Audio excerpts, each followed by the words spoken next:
to make big names for themselves in the National Hockey League. Some of the numbers the CCHA can boast are staggering. Did you know that 51 former CCHA players saw action with NHL clubs last season, or that CCHA member Lake Superior has won the NCAA title 2 of the last 5 years, including last season? How about that last season? 3 of the final 4 teams playing for the NCAA title were from the CCHA.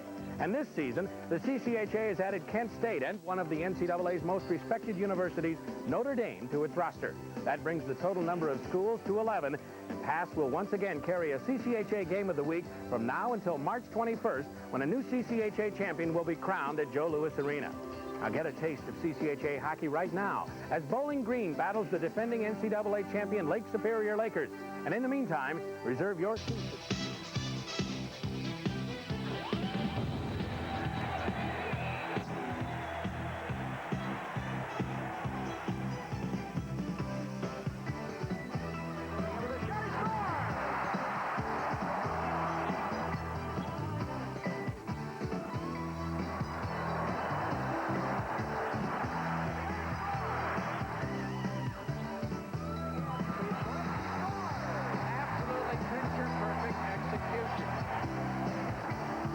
The road to the Joe with the CCHA.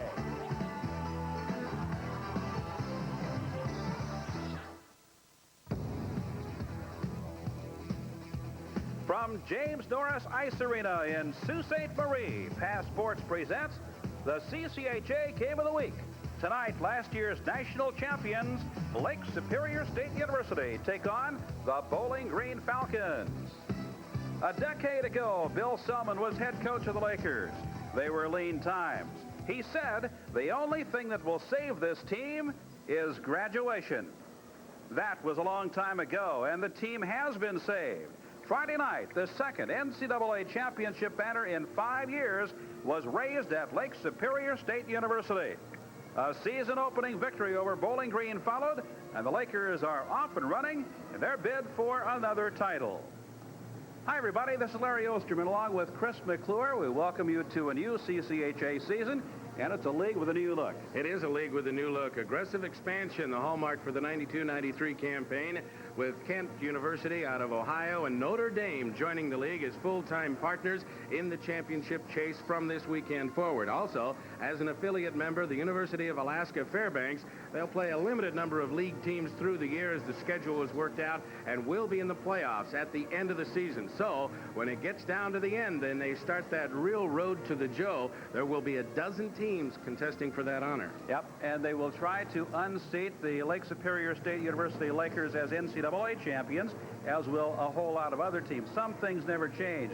They have changed here at Lake Superior. Last few years, highly successful. Off to another fine start this year. Yeah, and they look like they have a very good team, perhaps not one of the best over the last 5 years. They did suffer some graduation losses that must be compensated for, particularly in the goal. But the early signs are that they have accomplished a good deal of that task already and will be formidable all the way. But that's normal for Lake Superior these days. Well, we might give you a look at some of the highlights from last night's, or from opening night's 3-1 victory for Lake Superior over Bowling Green. Yeah, they hosted Bowling Green here at the North Center to start it off, in the ceremony before the contest, unfurling the new banners, one emblematic of the CCHA Playoff Championship in '92, and then the subsequent national championship after the victory in New York against Wisconsin. Bowling Green, though, got on the board first. It was a defensive error that let Todd Reardon put them up 1-0 with 21 seconds gone in the opening frame. It was a turnover early in the second period that Clayton Beddoes converted into the Lakers' first goal, and it went to the third,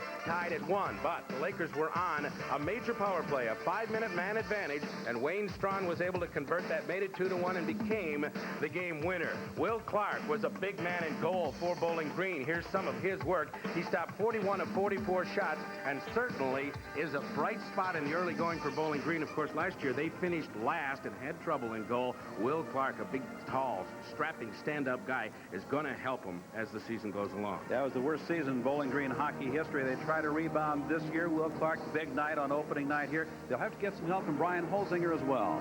Brian Holzinger is a sophomore, and in large part is one of the big hopes for the future of this program as they try to rebuild. Everyone across the league expects him to emerge as a superstar. in the opening night game against Lake Superior. They handled him. Now, as his wingers, he's got a couple of freshmen, and he is just a sophomore, and they really didn't get to the net at all. He only managed a couple of shots, one of those on goal. But as the season goes along, he will be a star for Bowling Green. When you think of Lake Superior, you think of defense, and when you think of defense, you think of Michael Smith. Well, he's a stalwart. You know, they've had a long series of great goaltenders here, also a long series of defensive leaders. And as a senior, Michael Smith appears as though he is probably going to be the stalwart defender among a group of very good defenders all season long. Jeff Jackson said in the first game, the 3-1 victory, he probably tried too hard and wore himself down in the third period, but his effort couldn't be faulted, and he was a star of the game. Well, Bowling Green trying to get off to a little faster start than a season ago. What are the keys to a possible victory here tonight? Well, I think for Bowling Green, first of all, they've got to get the shots down. They gave up 44 in the first game. It's got to be 30 or less, and they didn't have possession of the puck, especially in the offensive zone, very much against Lake Superior at all, and they only had 13 shots as a result. They've got to resolve that. For the Lakers, they're going with a freshman netminder, and they have to help him out early. Let him get his feet wet. The new man is going to be a little bit nervous. Give him a good solid 10 minutes in front, and then go back to the full game plan and help the goaltender, the freshman, keep his concentration. If the Lakers have possession of the puck at the other end of the ice as much as they did in the first game, his concentration may wander a bit, and that can be a little dangerous. Well, we'll see how it all works out. Lake Superior and Bowling Green is coming up on today's CCHA Game of the Week.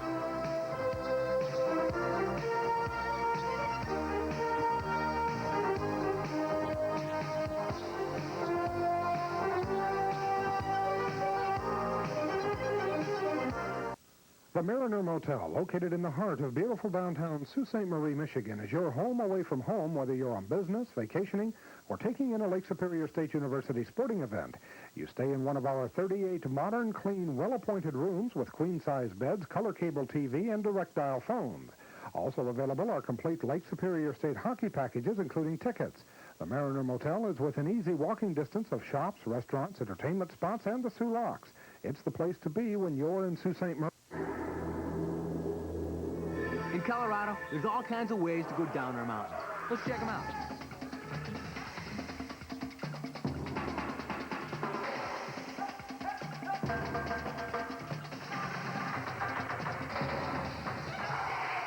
But no matter how you go down our mountains, we've made it a lot easier to come on up. Just call for our free vacation kit with the Continental Discount Certificate. Done. Then take it easy. Or hard. Or, oh man. Larry Osterman and Chris McClure speaking to you from the James Norris Center in Sault Ste. Marie. It's the final game of this two-game series. Will Clark in goal for BG. He is 1-1 on the season, 2.41 goals against average. A sophomore from Wilmette, Illinois. His counterpart's name is Adam Thompson. He is making his debut on the collegiate scene. A 6-footer, weighs 180. He's a freshman from Hogansburg, New York. Here are the officials. Steve Petrowski and Roger Graff are the referees. Jim Garafello is the linesman this evening. This, of course, is your first exposure to the tandem referee setup, a cussed and discussed rule change by the NCAA. It's going to be something that will be ongoing all season long. And Chris will be talking with Steve Petrowski and get his views on the rules change at the end of this first period of play. A lot of adjustment involved in that because everybody in this league and all the regular officials across college hockey have been used to one man on the ice calling the shots, and their positioning changes a little bit where they are in relation to certain kinds of plays. But they have tried to improve the field division so that, you know, one extra set of eyes looking at the ice, as well as make sure that the lead official is in position along the goal line to call tight goals, tough spots. Puck in the corner, sent out to the near side, and it's picked up by BG. Middleholt moves it out to center ice, and it's handled there by Tim Hanley. Both of these teams relatively young. There are 12 freshmen and sophomores on this BG team tonight. 11 freshmen and sophomores on the Lake Superior squad. Out it comes to center ice, picked up at center ice now by Wilner. Shot into the BG end, but it's cleared out immediately, picked up by Hall. Shot back in, controlled by Brandon Carper. Carper flips it into the air, came off his shoulder, bouncing puck in the Lake Superior end, and we'll get a whistle and offside. So a face-off coming up at center ice. Lake Superior won game one by a score of 3-1. Breaking open tonight's game late in the game. There's Jerry York in his 14th season as a head coach at Bowling Green, his 21st season as a head coach on the collegiate level. And there's Jeff Jackson, the CCHA's Coach of the Year last season. He is in his 3rd season as the head coach here at Lake Superior. And it has been a mighty fine run so far for him. Smith shoots it out to center ice, picked up by Ralston, wings down the right side and tried to get a pass off, but it escaped his stick. It was intended for Hewlett. Comes out to center, broken up at center ice by Ty Eigner. Goes to the far wing, loose along the board, shoved out toward the middle of the ice, and out it comes to center ice, where it's swung back in by Tom Reardon. Adam Thompson, who played under the direction of Jim Rock at Minot last season, Rock, the former star here at Lake Superior, getting his first start in goal. Down on the right side it goes, and John Henry steered to the corner. Out it comes to Michael Smith. Swings it off to the right side. Picked off there by Todd Reardon, clears it out to center, and it's picked up by Brett Harkins, moving on the left side. A pass on the right side, knocked away by Thompson. Off the stick of Ty Eigner, goes behind the net. Eigner trying to get to it, cannot. Picked up now by John Henry. Henry is tied up. Shot over to the corner. Picked up by Harkins. Out at the left point. It's semi-fanned on there, and it comes out to center, handled by Brian Ralston. Rink-wide pass to Tulare, who got his first goal last night. Tulare out in front, a shot. Knocked down, goes to the far side, comes out to the right point. Right out along the left wing now to center ice and brought down the middle by Harkins. Crosses over to the right, tried to feed Sean Pronger coming on the right side, but it was broken up. Back out to center it comes. Paul Basic back in his own end, hands it off to Pronger. Out it comes to center, knocked away from Clark and swung back in by Sean Tulare. Into the corner it goes. Morin picks it up. He's pinned against the boards by Ackerman. Out along the left side. Morin swings it back toward the corner. Came off a skate. Pronger tries to clear. Bouncing puck. Morin swings at it. Misses. Now loose near the point and squirts out to center on the far side. Picked up by Keith Aldridge, a freshman from Bloomfield Hills, Michigan. Back in the Lakers' end. Chase deep. Stephen Barnes sends it across now to Aldridge. Aldridge starts it on the right side to Morin. Morin with a rink point pass left side. Tulare. Tulare with a nice pass. A shot knocked away. And a fine play by Will Clark. Comes into the left corner. Loose along the board. Digging around in there. Jason Clark. Squirts out on the near side. Barnes can't handle it. Backhander by Morin. A high riser is gloved by Clark. And he holds on. Good chance for Lake Superior there in transition as they attack the net wonderfully well. And Sean Tulare fed a nice pass inside. But there's the big man in the Friday game. And so far pretty big in this one. A very difficult chance, and he turns it away. Top 41 of 44 Friday night. Losing 3-1 wasn't his fault by any stretch of the imagination. You see he stands 6'3" at 190 pounds. Here's a BG chance earlier. Eigner getting the feed across. Thompson would have been late if they'd have been handled by Eigner on the feed from Harkins, but it was turned away and we remain 0-0. We are about 3 minutes and 15 seconds into tonight's game. It goes to center ice. Glantz handles it there for Bowling Green. Swings it back into Lake Superior. Skated out on the right side by Hanley. Hanley is pinned against the boards in the far wing. Puck is near the base of the board and the ice, and it is finally whistled down. We'll have a face-off coming up. Bowling Green had one good attack on the net when they got 2-on-1 in the zone and just missed clicking it. Larry, that's one of few times in the weekend series so far where they've been able to maintain offensive possession all the way down to the mouth of the goal. And one of their big problems in the Friday game was hitting the blue line 3-on-2 sometimes, and they wouldn't sustain possession for more than a couple more steps, and then the Lakers would force the turnover. If Bowling Green can solve that part of it a little bit at least as they go offside, but if they can get deeper than 4 or 5 feet inside the blue line with the puck, they can make things tougher on the Lakers than they did Friday. You made a very good point in the opening about time of possession. It seemed as though on opening night, Lake Superior had the puck on their stick all night long. That, of course, was not true, but I would guess if you put a stopwatch on, you're looking at maybe 70 or 75% of the time. At least. They really dominated that part of the game, and that leads to a discrepancy of 31 shots on goal between the two. Yeah. Middlebolt couldn't handle it. Swept in. Holzinger picks himself up, chases to the corner. Taken by Hanley. Swings it around the right side. Ness can't play it. Now it's cleared out of the zone. Long lead pass for Kirk Miller. He hustles into the corner along with Glenn Mears. And we've got a whistle.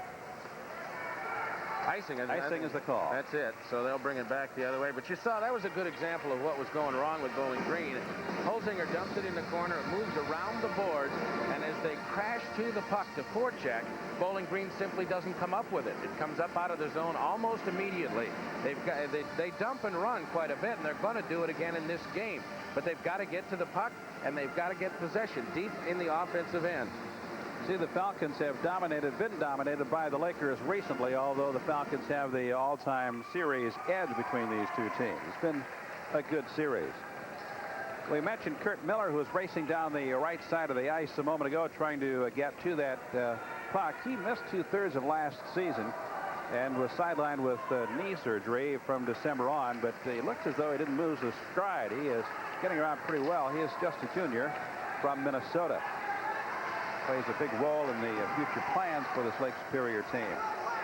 No score. We have played 4 minutes and 15 seconds at the James Norris Center in Sault Ste. Marie. Brought up by Jeff Wells. He swings it into the corner. Now they got to forecheck and get possession. Eigner goes deep, fanned on his pass. Picked up by Kurt Miller. Stolen near the line by Harkins. Shot back in, skated out by Smith. Smith winds up, shoots it toward the goal. Long rebound coming off. Here's a high riser sailed behind the net off Jay Ness' stick. Comes all the way out to center and back into the Lakers' end. Michael Smith, who is the preseason All-America choice by Sporting News. Back to get it. He is one of the guys we'll be watching closely tonight. Where's number 5 for the Lakers? Out to Miller. He tried to get a pass ahead, but the man for whom the pass was intended, Rob Valasevic, was detained and could not get to it. Comes back out to center ice. Shot back into the BGN. Chad Ackerman, a freshman from Rochester, Michigan, plays it there. Back into the Lakers' end. Thompson stops it behind his own net. Leaves it there for Stephen Barnes. Barnes, too, a preseason All-America choice by the Sporting News. Feeds Ralston. He skates it down on the left side. Ralston tries a stick handle pass, but he's shoved away by Ackerman. Puck goes into the corner. Out along the left side now. Played there by the Lakers' Dean Hewlett. Shot deep to the left corner. Picked up by Ralston. Ralston skates it on the left side. Leaves it for Barnes. He's tied up. Feeds Hendry in the corner. Now kicked along by Hewlett. Goes around the boards right side. Picked up by Aldridge. Shot back in. Now you got 3-on-3, man-on-man down deep. The Lakers are very good offensively. They'll grind and grind in this situation. And Bowling Green, actually, Jerry York said they played it well on Friday. Hewlett feeds Barnes in front with a shot knocked down. Goes to the right side, shoved along by Aldridge. Out it comes. We're talking with one of the Bowling Green assistants before the ball game. He said one of the things we hope to do this evening is take advantage of some of that checking. Here's a delayed penalty now whistled down. With the Lakers getting in too deep, perhaps we'll be able to break one out of there and steal a quick breakaway. Time is out at the Lakers home ice arena, James Norris Center. 13:44 left in the first period. It's scoreless. You're watching the CCHA Game of the Week.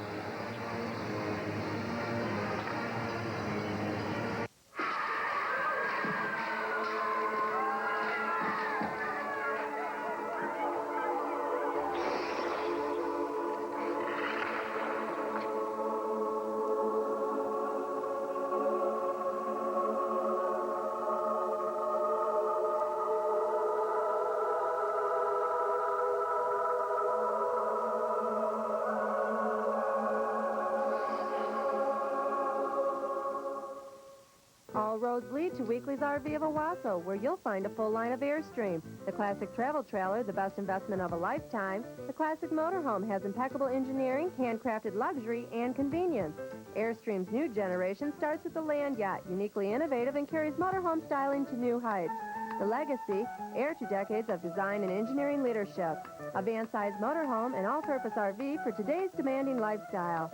What a winning combination. Weekly's RV of Owasso and Airstream. Penalty against Lake Superior. It's an interference minor. As you see off the play, number 4, Keith Aldridge, who's getting his first game action for Lake Superior as a freshman, did not play in the opening game, picks up the penalty. So the power play for Bowling Green will go to work. They were 0 for 4 Friday night with the power play, with the man advantage. Their special teams defensively and penalty kill did a whale of a job, though, Larry. They held the Lakers to 1 for 8. Including fighting off 2 5-on-3 power plays. An improvement over a season ago when the Falcons gave up far too many power play goals. It's a scoreless game. 13:34 left in the opening period. Along the right boards, Harkins jams it deep to the corner. That squirts out along the right side, dug out of there by John Fonger, and picked up now. Here's a 2-on-1 break. He's got Beddoes on the left. He crosses to the middle and tries to feed one through, but it came off Brandon Carper's skate and comes on out to center ice. Well, they've got the forward, Brett Harkins, playing the point, Larry, and he'd snuck down deep. They had the point unprotected, and suddenly it's 2-on-1 for the Lakers. Good shorthanded chance. Risky business, but they do need to have Harkins up on the point. He's a good stick handler, and they believe he's going to help the power play goal. And once they get good possession and get set up in the offensive zone, they feel he can move to the midboard of the hash. But if you sneak down too early, this is what happens. And you got to have a miracle defensive play or an excellent defensive play coming back the other way to stop a shorthanded goal. Minute 21 left in the power play advantage for the Falcons. Face off above the Lakers line. Swung out of there by Brad Wilner, knocked down at center ice, got away from Holzinger. Now the Falcons just drive it in. Harkins to the right corner. Thompson leaves it. Nope, he flips it out to the right side. Harkins handles it at the right point. Shot intended for Holzinger, get all the way to the corner. Wilner takes a swing at it, tries to clear but misses. Popped into the air, comes out near the right point. Harkins moves along the boards. Pronger shoots it deep to the right corner to Holzinger. Goes in behind the net, picked up there by Jason Clark. Out it comes to Harkins again. Harkins returns it to Clark. He's tied up along the near boards by Jay Ness. Now it's swung over to the left side. Brandon Carper scores. Well, they got him overloaded on the right-hand side, and the Lakers, who like to come out and challenge, got further and further and further toward the boards and overcommitted past the halfway point. And once they saw the passing alley to Carper on the other side, he had time to look at the shot, line it up, and drive it home. It wound up going through a screen because people were coming back across in front. But a real nice, clean shot all the way through, never touched a thing. Boom. So they got the Lakers are very aggressive on the penalty kill, but you see how many of them are over on that side of the ice? It reverses to the open side to Carper, and in she goes. So they convert their first power play and take the lead, just like they did on Friday. Bowling Green led that one into the second period, 1-0. Second goal of the season for Carper. 7:37 the time of the goal, power play goal, giving Bowling Green the 1-0 lead. Falcons scored the first goal in game one. It just took 21 seconds into the game for Todd Reardon to give Bowling Green the lead. But the Lakers battled back and won the game 3-1. Knocked away by Reardon, goes to the far side, picked up over there by Jamie Williams. Tries to clear it out, shot back into the corner. Reardon goes back to get it, starts it out on the left side, flips along the boards. Smith back near his zone line, shoves it back toward the BG end, picked off by Jeff Wells, who is shadowed by Wayne Strawn. It comes out Hendry, bumps Williams aside. Strawn rakes it away. Williams back to get it for BG. Squirts out of there, taken by Tom Glantz. Shot up the ice. Helbing is stopped at the blue line, and the loose puck is retrieved by the Lakers. Out it comes on the near side, back to center ice it comes. Glantz right near the blue line, battling Hewlett for possession. Hewlett skates it away for the Lakers. Over to the right side, nice move as he crosses over to the right side, hands it off on the right wing for Ralston, and we get a penalty coming up.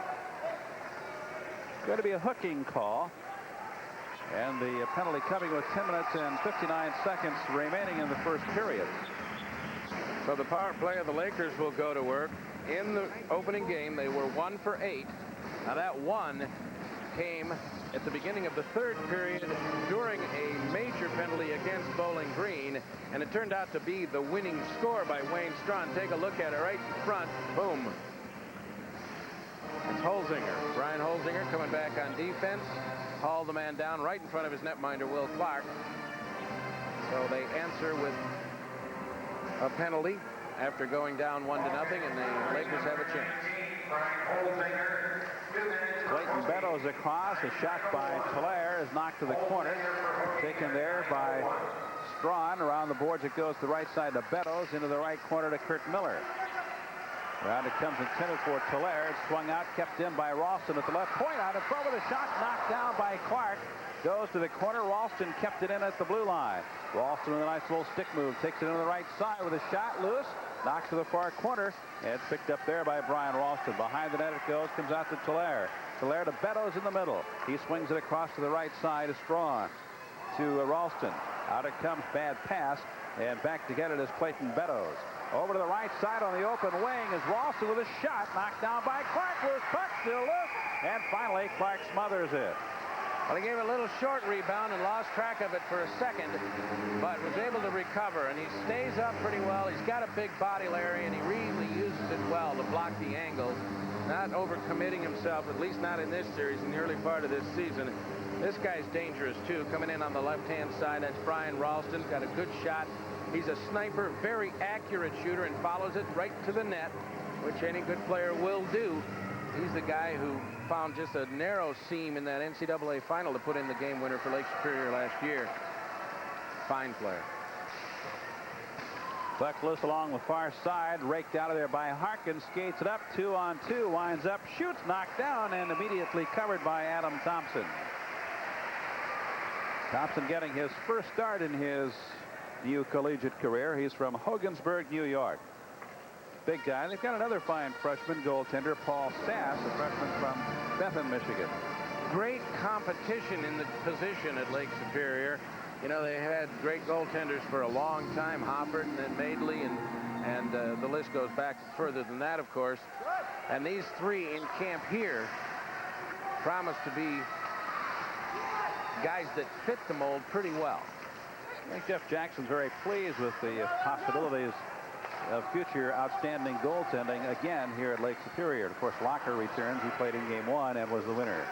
Here's Barnes with a rink wide pass. It got away from John Henry, went to the corner, picked up by Michael Smith. Out to the right point, it goes to Hanley. Around the boards all the way to the left side. Going in deep to get it, Stephen Barnes. Out it comes to Hanley. Hanley hands it off to Barnes. Barnes reverses, chased by Harkins. Off to Hewlett. Over to the right side it goes. Now a centering pass in front, picked off by Harkins, and he clears it out for BG. 5 seconds left in the power play, and it looks as though the Falcons have successfully fought it off. Hewlett forced to the corner, and now the Lakers are back at 5-5 with BG in front. Here's a quick shot. Adams knocks it away. Thompson knocks it away. There's a wide open goal, and it's tipped wide. And it stays 1-0. Craig Middleholt had a wide open net, and he tipped it just wide to the right of the pipe. And the Lakers dodged the bullet. Well, you know, Middleholt had all day to make that into the net, Larry. And what he did, he reversed his stick as it came up on the wrong side, not his shooting hand. And instead of controlling and then sliding it into the wide open cage with Thompson 15 feet away, he took a swipe at it. That's Holzinger, the end of his rush just a little bit earlier. The play continues. Here it comes. Now he just takes a swipe at it real quickly instead of controlling it on the backhand. He did have time to do that, but he also is a freshman in his second collegiate game, and that's pretty tantalizing, and keeping emotions under control at that moment is difficult. Yeah, I imagine his eyes were about as big as a basketball when he saw that open net. There's a shot kicked away by Adam Thompson. It's 1-0. Bowling Green in front, 8:22 left in this first period. BG's Wells let it get away. Morin picks it up. Wells back with him. Morin got the shot away, kicked away by Clark. Chased by Reardon, cleared out of the zone. And we'll get an icing call against Bowling Green. So we'll go to the other end for the upcoming face-off. Bowling Green with much better offensive success so far in this game in terms of time of possession. Oh yeah, and their transition is a good deal better. They looked pretty quick in the Friday game. They won their fair share of races up the ice. Their problem was maintaining possession to at least get set up in the zone or go to the net one-on-one. They've accomplished a lot more offensively in that regard in this game than they did all night on Friday, and the shots on goal are a little closer. The Lakers have 9, but Bowling Green has 5, and that's well ahead of their pace in the first game.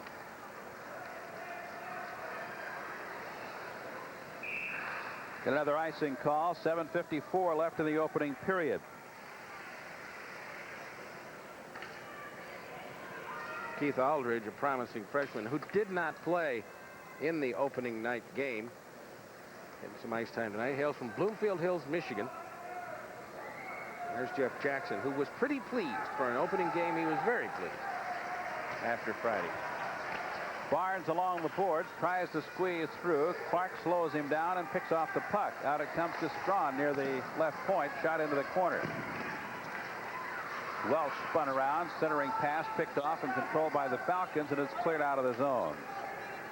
Bowling Green had just 13 shots all night long in game one. The Falcons have 5 shots on goal in the first period and lead 1-0 in the final game of this 2-game series. For those of you who are not aware, because of the expansion of the CCHA, rather than a 4-game schedule against each team this year, each team will face each other 3 times. Makes an interesting scenario in terms of some of the road trips the teams will have to play. You know, instead of going to a town and playing 2 nights, you'll go to one town, play, get in the bus, go to the next town, play the next night, and then go home. So there's some adjustment in that regard everybody has to go through. But they all face that prospect pretty equally. Yeah. 7:23 left in the opening period. Puck swung back into the Lakers' end. Michael Smith behind his own net. Around the boards to Morin on the near side. He's pinned against the boards. Puck squirts of Ray. Milner goes after it, but it's taken by Michael Smith. Out it comes to Morin. Tipped along on the left side. The race is on. Brandon Harper clears it out. Now Smith swings it off to the far side. Jeff Herman shoots it to the Lakers zone. Picked up there by Wilner. Around the boards to the near side to Morin. Now Michael Smith shoots it back to Wilner. Wilner, a sophomore from Richfield, Minnesota. Out it comes to Morin. Tries to squeeze between 2 men. Stops. Feeds a pass. Here's a shot. It sails wide to the right of Will Clark. Out it comes to center ice. Taken there by Steve Barnes. Taken by Beddoes. Beddoes across the line. Crosses to the left side. Lakers were in the middle of a line change. That has now been completed as Beddoes steps off. Back it goes on the Lakers' end. A bouncing puck turned away by Thompson. Comes to the corner to Hendry. 6:15 left in the opening period. Long rink-wide pass. Shot into the corner on the right side by the Lakers. Around the boards near side. Comes to the right. And shot out to center ice. Skips off Jamie Williams' stick. Goes to the far side. He is knocked away by Hanley. Now a free puck sliding into the corner. Brian Ralston chases it down. Tied up there by Hebling. And a centering pass is knocked down, comes to the near side. Here come the Lakers. Stolen by Glass and knocked off his stick by Hewlett. Hewlett with a long rink-wide pass for Brian Ralston. He is spun around by Jamie Williams. Now Ralston feeds Miller. Underneath his stick, went all the way to the corner. Out it comes to Barnes. Return pass broken up in the slot and picked up by the Falcons. A long pass intended for the man breaking straight down the middle. Helbing was interrupted in the flight. Now we got a delayed penalty coming up. Shot back into the Lakers' end, and the play has been stopped. 5:18 left in the opening period. We'll be back in just a moment on the CCHA Game of the Week. Upon learning that Little Caesars is offering 2 pizzas for $5.99, the mind enters 5 stages. Shock, disbelief, confusion, denial, and finally acceptance. Now, let's watch the subject registering denial again in extreme slow motion. 2 medium pizzas with cheese and pepperoni or your favorite topping, all for $5.99. It's a toozy-doozy of a deal. Doozy-doozy. Joe Louis Arena welcomes another season of great college hockey with the return of the college hockey season ticket. In December, it's the 28th annual Great Lakes Invitational, a holiday classic. And in March is the CCHA Championship, crowning the undisputed champion in college hockey's toughest conference. Get both the GLI and CCHA Championship. 2 great events, 9 action-packed games for only $65. Plus, add on Michigan State University versus the University of Michigan in the 93 NCAA Hockey Regional for one low price. 4 big events, 14 explosive games. Preferred seating available for a limited time. Call now. Here comes the penalty as the freshman Keith Aldridge breaks in on the right side, and he's picked up by the defense. Bam, right there. You know, I'll tell you what, Larry, they had the option of a major on that one. They gave him 2 minutes. Take another look at it. Boom. He was headhunting. There's no ifs, ands, or buts about it. He was trying to take the man's helmet off from the back. So the second power play for Bowling Green will go to work. They converted on their first to lead this thing 1-0. We invite you to stay with us during the first intermission. Chris will be talking with Jerry York, the head coach at Bowling Green State University. And we'll also talk with Steve Petrowski about the NCAA rules change that now features 2 referees and 1 linesman rather than 1 referee and a pair of linesmen. That all coming up at the first intermission here on the CCHA Game of the Week. 5:18 left in the opening period.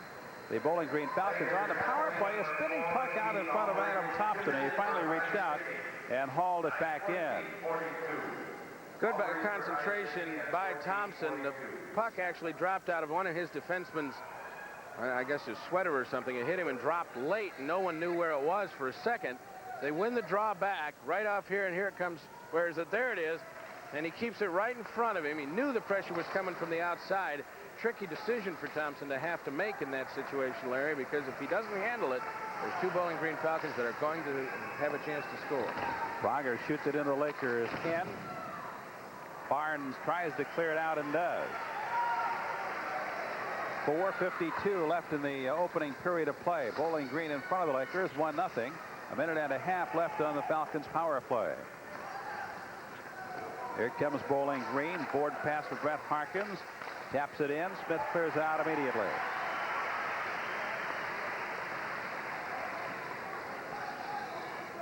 Brandon Carper behind his own net takes a look up the ice and starts it up the left side. Pass along the left wing boards for Jason Clark.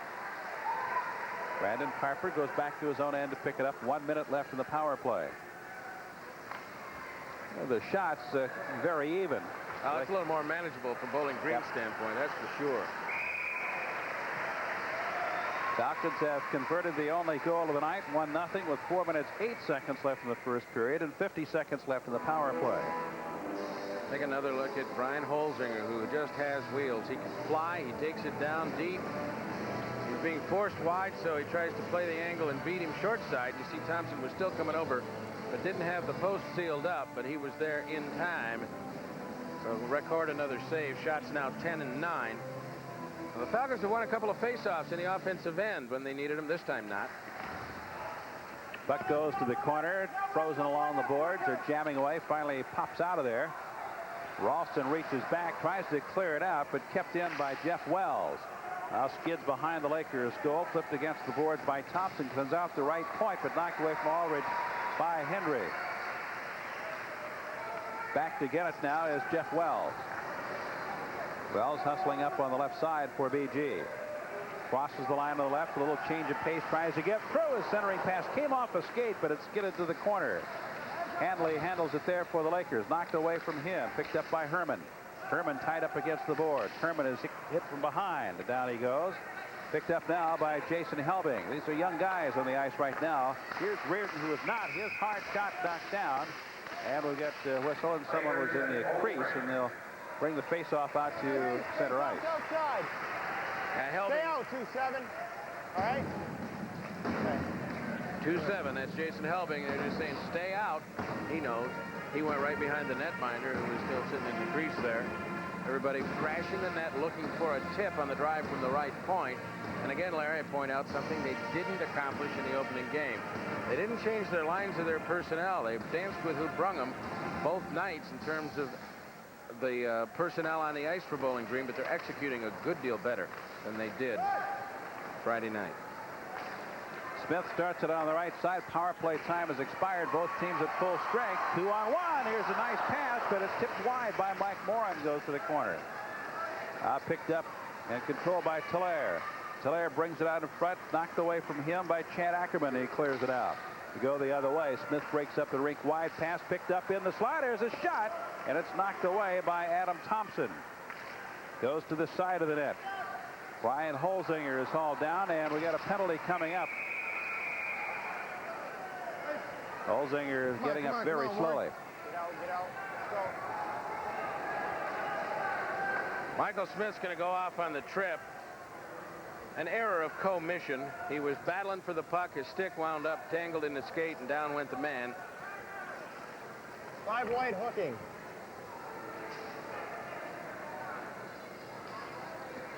Possession of puck. He played the puck up here at the top. Third power play of the game for Bowling Green. 2 minutes per booking. Time 17:21. They were 1 for 2 so far. Take a look at it. Number 5 White, he's the guy working Holzinger in the corner. He just gets his stick in there, and bing, down he goes. They call it a hook.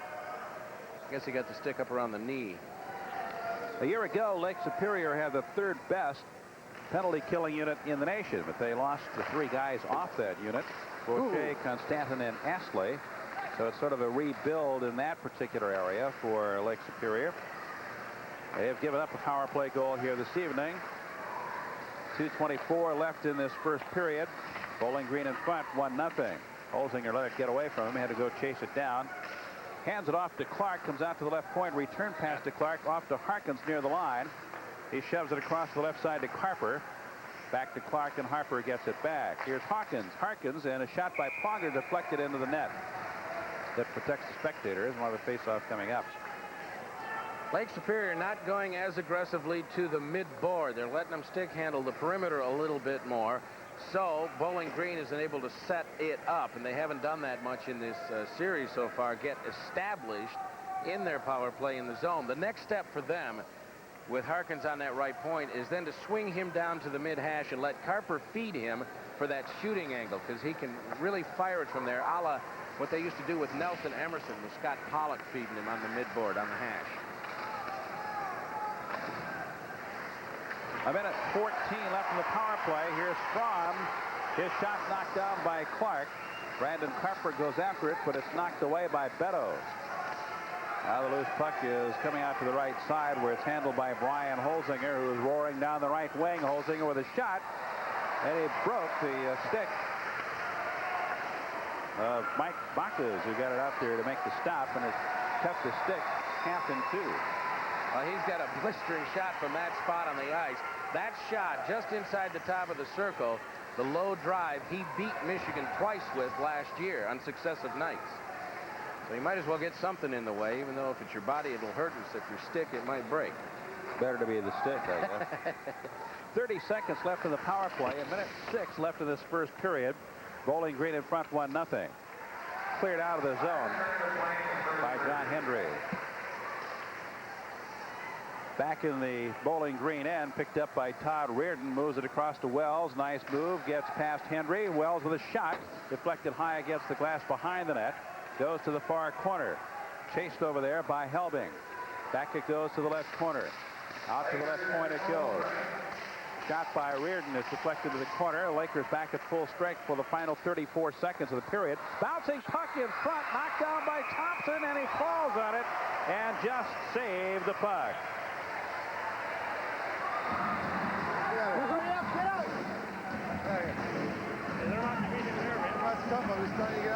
Adam Thompson, for a moment, had lost the puck, found it in time, and it keeps it at 1-0. A little scramble afterward, but nothing in the way of a penalty time being occurred.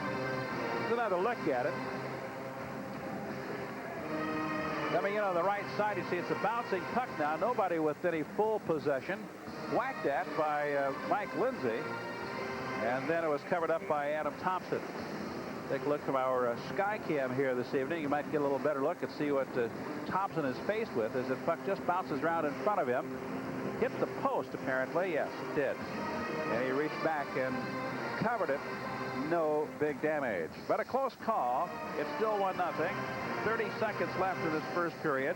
Bowling Green is in front. Face off to the left of Adam Thompson. Sean Pronger wins the face-off, but it's tipped out on the left side, picked up by Valasevic. He's working one-on-one. Valasevic's shot is knocked down by a diving Todd Reardon. Now Reardon swings it around the boards to the far side, kept in by, nope, Wilner let it get away from him. Drawn back, left side, Middleholt comes in on the left side, and we got an offside. Craig Middleholt, a freshman from Ontario, seeing his first collegiate action this year for Bowling Green. 12 seconds left in the opening period. Falcons in front 1-0. The Lake Lakers have outshot Bowling Green 12-10 in this first period. Bowling Green had just 13 shots in the entire game on opening night. 12 seconds left in this first period. The puck squirted high into the air and landed behind the Lakers net. Wilner sings it around to the right side. Drawn back in by Sean Pronger. Kicked along the boards by Mike Hall as the horn sounds the end of the first period. So Bowling Green's Falcons with a strong performance here this evening in Game 2 of this two-game weekend series. After being beaten on opening night 3-1, the Falcons have come on strong and have undoubtedly helped their own feelings about themselves with a strong 20-minute performance in Game 2. Well, we invite you to stay with us. We'll be back in just a moment. Among our special guests in this between periods break will be Jerry York, the head coach at Bowling Green, and Steve Petrosky, one of tonight's referees. You're watching the CCHA Game of the Week.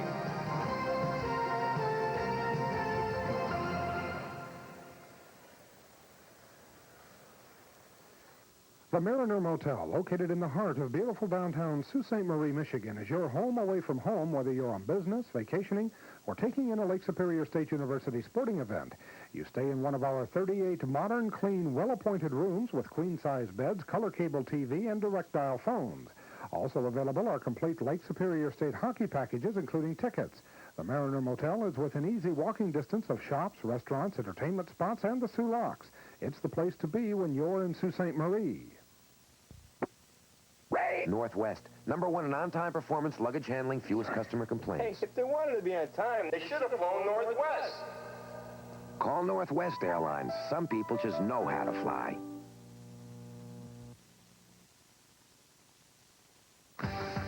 Sports brings you close enough to make the call on the teams you want to see, the games you enjoy, and the action everyone will be talking about tomorrow.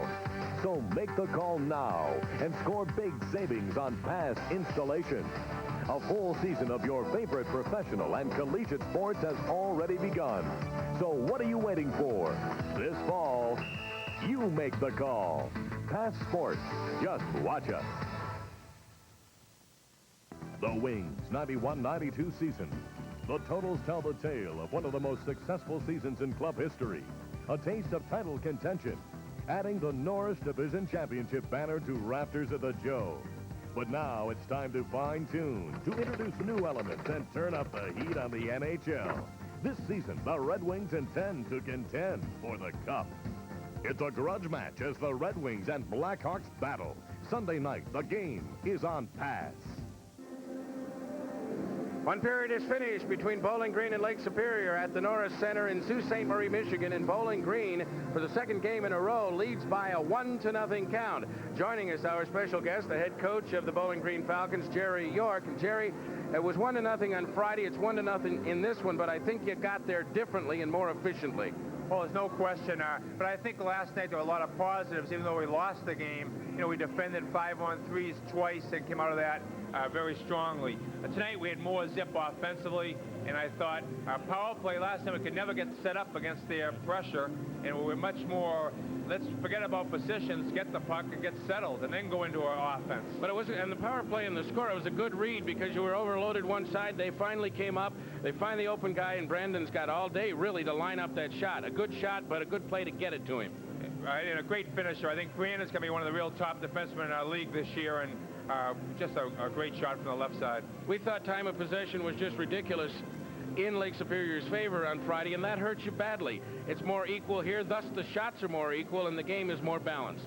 Well, I think that a lot of it Friday night's game was with our penalty situations. Like I said, we defended 2 5-on-3s and then a 5-minute major, so the impetus went to them, and they took it from there. But yeah, I thought that much more balanced. Will Clark, he had a great game on Friday, even though it was a 3-1 loss, and he's strong in this period. He looks like a keeper. I think he's really coming on. He's a goaltender that sat in our bench for 3/4 of the season last year. Stayed in there, played late, and then has had an excellent training camp. And as you've seen tonight, he's going to be a real fine goaltender. Okay, Jerry, thanks for joining us. We'll let you get back to the room. Thanks, Chris. Jerry York, head coach at Bowling Green State University. His club leads after 1 at Sault Ste. Marie, 1-0. We'll be back with more in just a moment.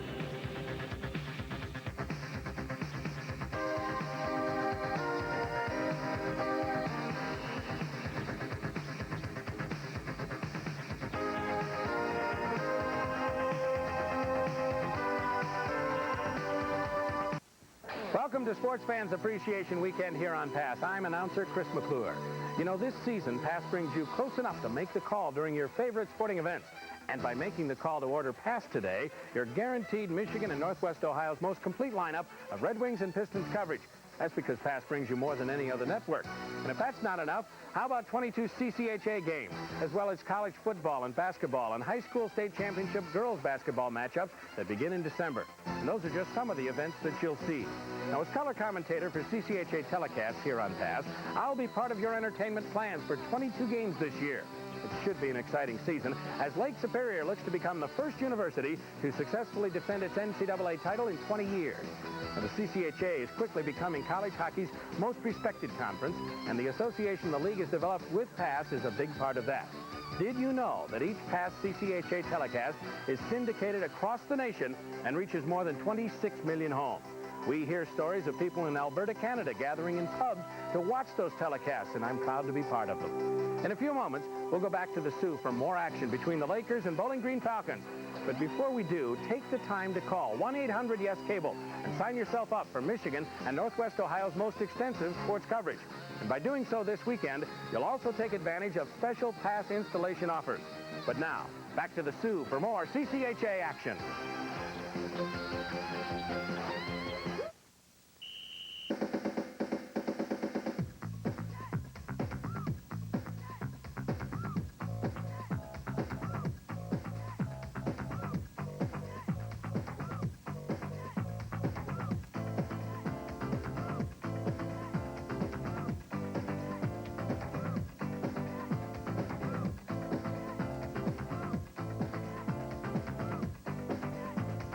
Make the call this fall. Pass Sports.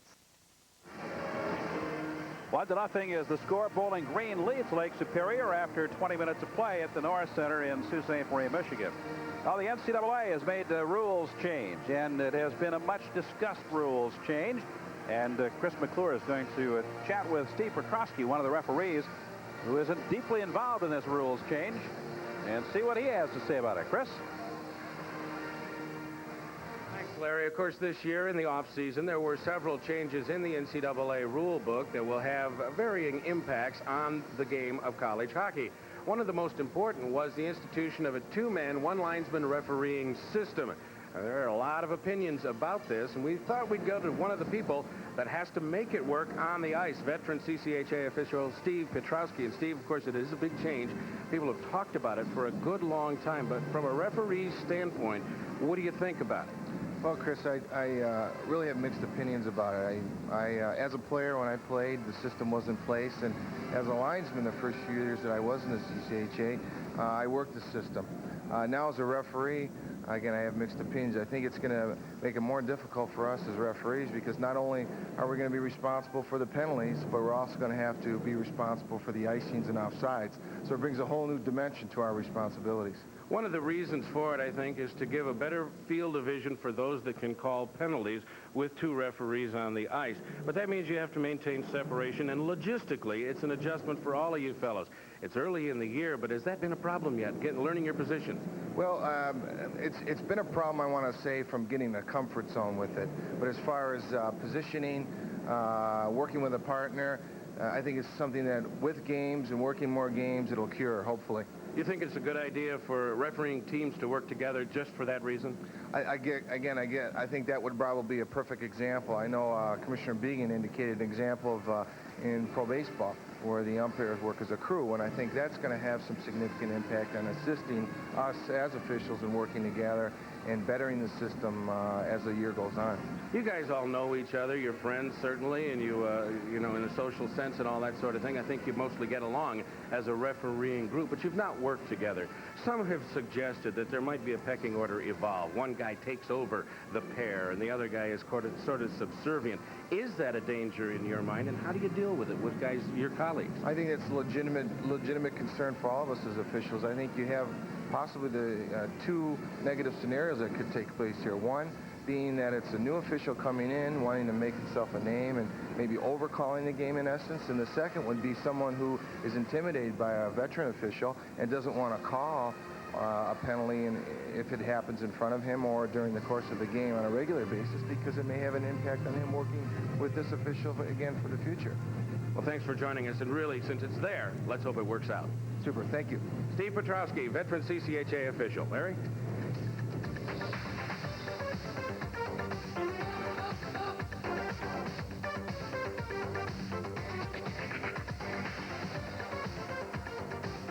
It is 1-0. Bowling Green is in front after 20 minutes. We'll be back in just a moment, so we invite you to stay with us.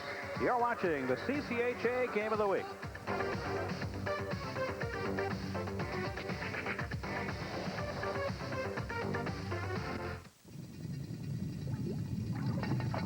There are two ways to put a movie theater in your home. You could build one.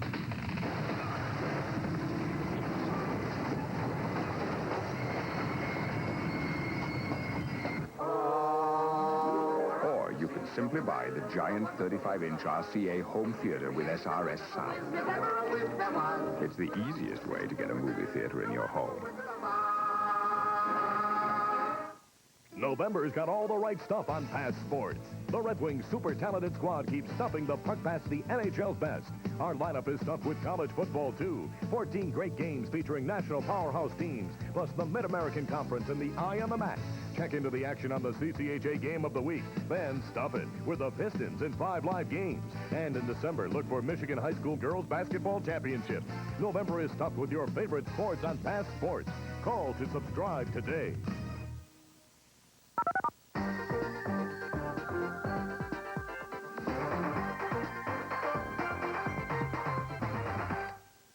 November's got all the right stuff on Pass Sports.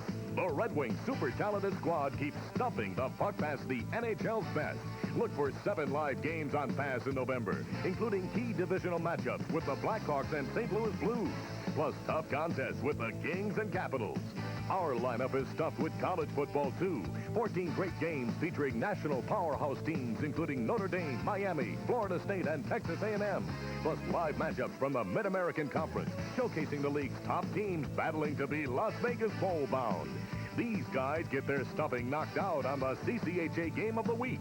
Check into the action with 4 hard-hitting games featuring Bowling Green, Western, and Michigan. Then stuff it with the Pistons in 5 live games, showing off the new team's crushing talents. And coming in December, look for Michigan High School Girls Basketball Championships. November is stuffed with your favorite sports on Pass Sports. Just watch us.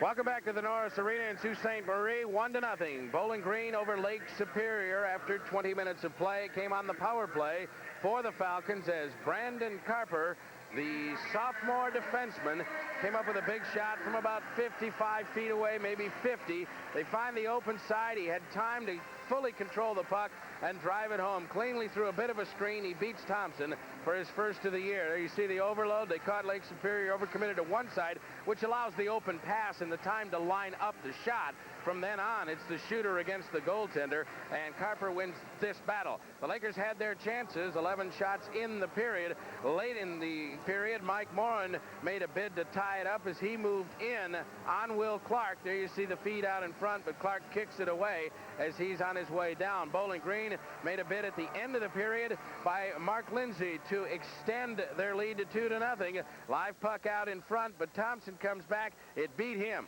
under him, right on the post, and he located it and froze it with some help from defensive partners. What a shot from right up there, and that pretty well defines how close that was to being a goal. 11 shots apiece in that period. Lakers 0 for 1 on the power play. Bowling Green 1 for 3 on the power play. That's why they lead it 1-0.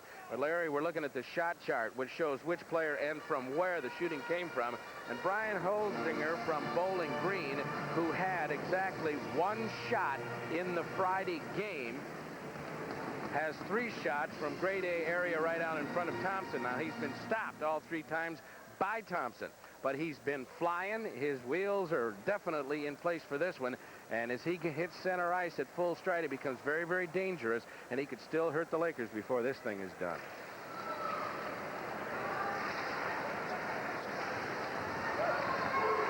0-0 is the score. The Bowling Green Falcons are in front. Holzinger just a sophomore. That is a very young line with Mike Hall and Craig Middleholt skating with him. Both are freshmen.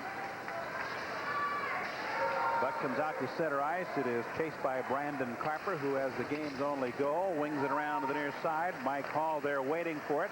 Bumped by Jay Ness. Along the boards now. Hall circles back, draws it out of the zone, and skids on back into the Lakers' end, where it is played out immediately to center ice.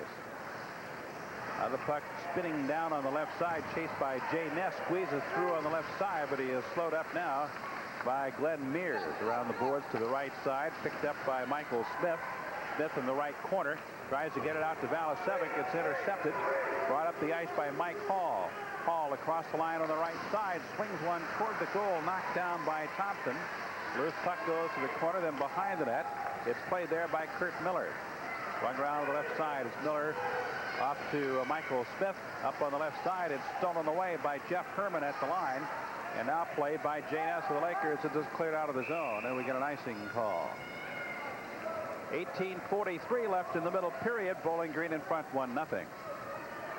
Now, Thompson left a very tantalizing rebound once again there, Larry. Rebound control has not been a strong suit for the youngster in the contest so far. Fortunately for the Lakers, they do indeed play good down deep one-on-one defense, so the Falcons trying to get to it. This is the one I'm talking about. She's laying out in front of him just off to the right. It's off the screen, about 4 feet in front. He can't do anything about it. Nobody has cleared it, but they escape without any further damage. Wilner bumps his man from behind. Puck is loose, taken by Harkins on the right side. Finally gets a pass into the right corner. Return pass to Jeff Wells, who is sliding in from the right point. Was misdirected. Now here's Eigner with a shot knocked down. Loose along the near boards. Hendry tries to clear it out. Shot back to the corner. And Wilner chases it for the Lakers. Played to the left side. Picked up there by Jeff Herman. Herman along the boards out to Reardon. The high riser is deflected high. Drops behind the Lakers net. Chased over there by Dean Hewlett. Back it comes to Michael Smith. Smith with a rink-wide pass. Nobody home. Board pass coming off. Wells shoots it back toward the Lakers' end. And it's played by Hewlett near the line. Up the ice it comes. Taken by Wells. Back in his own end for the Falcons. Shoots it back out to center. Tipped into the Lakers' end. Thompson plays the rebound. And then hands it off to Michael Smith coming by. Smith scoots it up the ice on the left side to Brian Ralston. Stopped there. Harkins draws it back for Pronger. Oh, Pronger has almost squeezed by, but it was stolen away by Smith. Off to Hewlett on the right. Hewlett lets the puck get a little too far in front of him. His centering pass picked off by Harkins. We go the other way. Lead pass for Mark Lindsay. Lindsay across the line. His shot is knocked away by Thompson. Goes to the corner.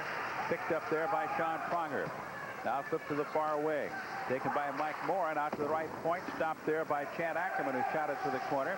And it's cleared out of the zone. Right now, Bowling Green is in control of the play. Down the right side goes Pronger. Pronger with a wrist shot deflected toward the corner by Mike Smith. Picked up by Pronger in the left corner. His backhanded centering pass. Here's a shot wide off the stick of Jason Clark. Goes to the far board. Bowling Green doing a good job with its forecheck at the present time. And now it's finally cleared out of the zone. And it'll be an icing call against the Lakers.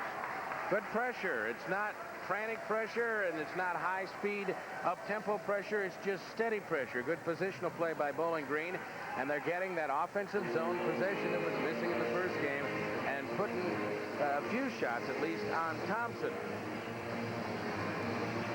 The Falcons already have one more shot than they had in the entire game on opening night. Okay, here's Michael Smith, the defender for Lake Superior. He's beaten, isn't he? No.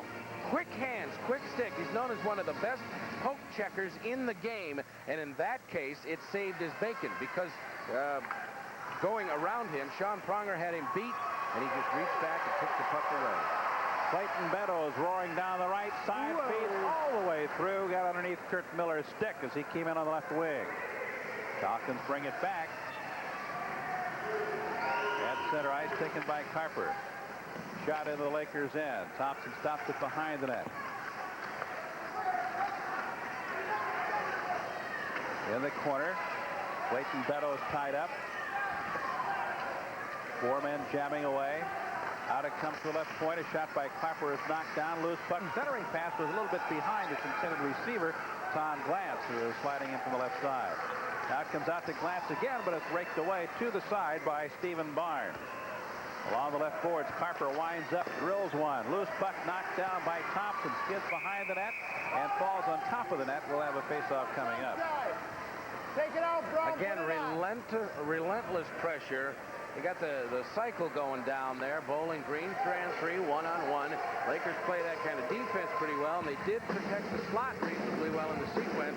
But a big part of the exercise is the fact that Bowling Green has possession down there. That makes them dangerous. This just missed, went on the side of the net, and it was put there by Bowling Green, so the faceoff comes up above the blue line. But Thompson is seeing a lot more rubber than his colleague Blaine Locker did on Friday night. 15:43 left in the middle period, 1-0. Bowling Green in front. Hanley fans on his attempted shot. He chases it to the right corner. Picked up now by Jason Welch. Shot over to the far corner. Hanley handles it, hands it back to Welch. Now along the boards behind the Bowling Green net. The puck is free. Gathered in by Wayne Strawn. Right corner, back to Welch. Out to Strawn on the right. Moves it back to Hanley at the right point. Shot knocked down. Loose puck. And it's covered up by Will Clark. Well, that puck was lying there momentarily. A tantalizing puck for Lake Superior. But Clark reached out and grabbed it. Yeah. Smaller man wouldn't have reached it, Larry, with the same rebound. Take a look at the drive. It comes in and drops in front of him. 6'3" means your arms are a little longer, too, and he just did get to it. Take another look at it. Pretty good drive from outside. Two unattended Lakers there. I mean, it was Clark or nobody, and he was able to seal up that and force the face-off. 15:13 left in the second period. 1-0 Bowling Green in front. Face-off to the left of Will Clark. It'll be Jay Ness in there, along with Brett Harkins.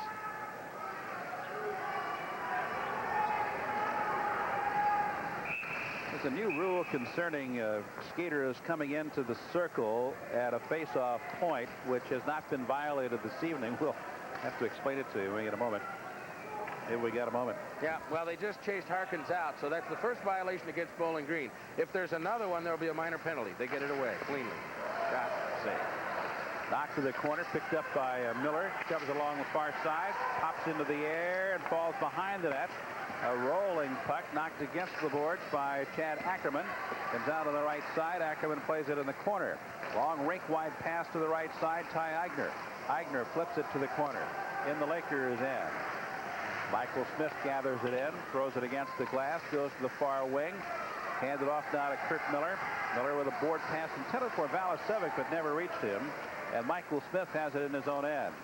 His pass up the middle, picked off by Ackerman. Ackerman shoots it ahead on the right side, swung to the right wing, going into the right corner, Eigner, but his pass is knocked away. Goes to the left corner.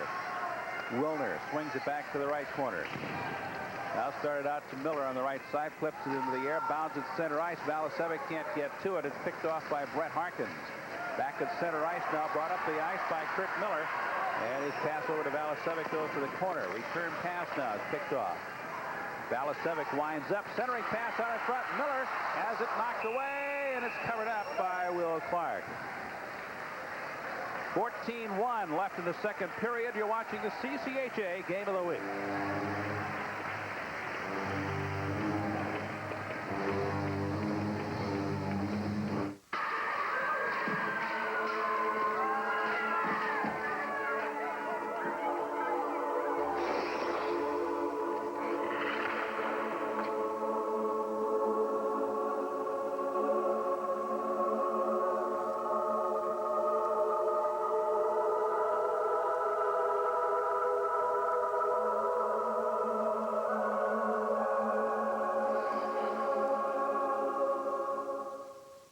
All roads lead to Weekly's RV of Owasso, where you'll find a full line of Airstream. The classic travel trailer, the best investment of a lifetime. The classic motorhome has impeccable engineering, handcrafted luxury, and convenience. Airstream's new generation starts with the Land Yacht, uniquely innovative and carries motorhome styling to new heights. The Legacy, heir to decades of design and engineering leadership. A van-sized motorhome and all-purpose RV for today's demanding lifestyle. What a winning combination. Weekly's RV of Owasso and Airstream. Another good chance for the Lakers. They're starting to get toward the net. This time there was defense there to help out. Kurt Miller drives it in on Clarkson while he's handling the rebound. Ralston comes by and takes a swipe at it. You see there. But with the defense's back turned to Ralston coming down the slot, it's pretty hard to cover him. The guy really doesn't need at that point to be facing his netminder. At least he ought to be checking over his shoulder and turn and try and keep the guy from even getting to the crease. But Lake Superior is beginning to find some seams to get through to the net once again and bringing pressure back on Will Clark that had been missing for a while. Next Saturday, we'll be at Bud Ice Arena in East Lansing, Michigan, 7 o'clock, live as the Spartans play host to the Miami Redskins. Our next game here on the CCHA Network. We invite you to join us. Hard shot knocked down by Will Clark, flipped to the right side, and it's cleared out of the zone. 13:49 left in the second period. 1-0 Bowling Green in front. Around the boards it comes to the right side. Dean Hewlett shoots it out to center, stopped by Glenn Mears, shoots it right back in. Stephen Barnes circles back, picked off by Clark. His pass goes to Pronger, shot knocked away by Thompson. Goes to the left corner. Ryan Ralston moves it ahead to Stephen Barnes, out to the left side, intended for Hewlett. It is intercepted and shot back in by Glenn Mears. Ward pass right side, picked up by Brian Ralston. Overskated the puck, lost it in at center, and Hewlett shoots it in. We got an offside as a result. Big man, Mr. Hewlett, 6'6", 215 pounds, a senior out of Southgate, Michigan. In his career, 16 goals.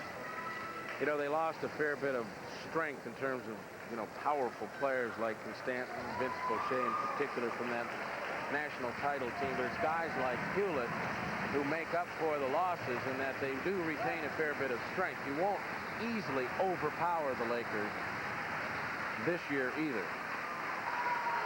7 minutes have expired here in this middle period. Bowling Green in front 1-0. We are at the James Norris Center in Sault Ste. Marie, Michigan. Beddoes could not handle it. Puck flipped up on the glass right side. Hanley shoves his man away. Here's a shot by Tolaire. Goes to the far corner. Taken by Beddoes. Drawn back into the corner. Mike Morin plays it there for Lakers. He hands it off on the left side. Tolaire back to the corner. Picked off there by Jason Helbing of Bowling Green. He shoves it along for Jeff Wells. Out it comes to the blue line. It's kept in but knocked away by Glantz. The race for possession is on. But it's going to be Thompson to clear to the side. And all the way out to center ice. Wells back at his own end. Wells up the ice, stopped at center ice. Flipped to the near side, played there by Williams. Back to the Lakers' end it goes. Thompson leaves it there for Darren Wetherill coming by. Out it comes to the left side. Here's Morin with a shot, knocked down and held by Will Clark. A very clean save, no rebound. Clean, he's right on his angle. He's up where he wants to be. Good body control. No rebound whatsoever. And there were a couple of guys cruising down the slot behind the play. I'll tell you what, it looks like Jerry might have himself a goaltender. He found him a little bit past the midway season. Not that he didn't know it, he was there, but Will Clark got the opportunity to play, played very well, although his win-loss record was nothing really to write home about. Neither was the Bowling Green record as a team. Oh, what a collision behind the net. Paul Basic collided with one of the Lakers. I believe it was Wayne Strawn, and they both went flying. Here comes Strawn again. Here's a shot knocked down. Loose out of front. Shot high and over the crossbar by Jason Welch. Goes to the corner. Welch in there digging around, tied up by Holzinger. Kicked out of there by Welch. Welch taps it along. Welch picks it up. Welch is being bothered and finally swings it to the side to Michael Smith. Smith got a lane. He shoots, knocked away to the right side. Michael Smith goes in behind the net, spun around by Chad Ackerman. Ackerman comes up with a puck for BG. His outlet pass to Holzinger. 2-on-2. Holzinger right side. Drop pass moving. And a shot knocked away by Thompson. And we've got a whistle as the goal comes loose. Pretty good rush on each end. Yeah, well, Michael Smith is not necessarily cast in the mold of Mark Astley, an offensive-minded defenseman who graduated from this program last year. Astley was a big defensive scorer, but he knew the time to release, come down to the circle and take a shot. Big hit behind, as you had mentioned a moment ago, huge check Who threw that one down there? That was Paul Basic. And here's a chance with a long rebound. Clark kicks it off the stick, and it went out probably further than he wanted it to, but he makes the initial save, and the rebound goes wide. But back to Smith for a moment. He's smart, Larry, and he knows when to release, and he does have 17 career goals, so he can go down in there and fire a shot occasionally. We're nearing the halfway point of tonight's game. A goal by Brandon Carper, a power play goal, 7:37 in the first period. The only goal of the game thus far. Jeff Herman tries to muscle his way through on the right side. Cannot. Puck squirts out of there. Picked up on the left wing by Kurt Miller. Shot picked off by Clark, and he holds on. And Miller takes a swipe at the net. Says, what do I got to do? Tough duty beating Will Clark. He was outstanding here on opening night. He made 41 saves. He was beaten 3-1. He has been flawless so far in 18 Laker shots this evening. Here it is once again. Kurt Miller comes on the side. Brandon Carper coming down the slot. He's trying to cover two people. He leaves the shooter to the goaltender, and the goaltender makes the save with no rebound, flagging it down for the face-off. And yet, you know, Larry, I mean, that's smart defensive play is pretty much what you got to do. But sometimes guys, if they don't believe their goaltender's up to it, they'll release early and try to play the shooter and take their chances that way. And that's sort of like saying, I'm not sure he's up to it. They're really confident right now, Bowling Green, with this guy. For good reason. Bowling Green over the years, as has Michigan State, the Lakers, and a number of teams really, but those three in particular have, it seems to be, over the years, been blessed with outstanding goaltending.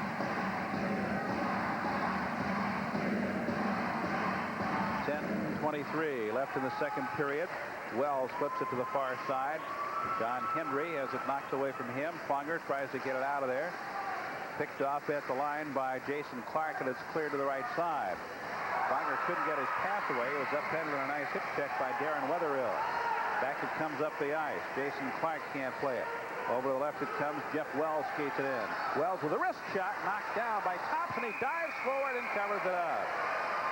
Wells almost got it past him on the glove side.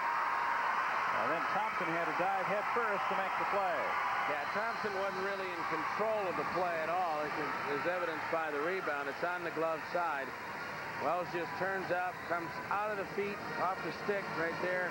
Not cleanly handled, and now, oh man, I got to dive, and he does. About 8 feet above the crease, but they take the face off. There it is. Drew a crowd, didn't he? Yeah.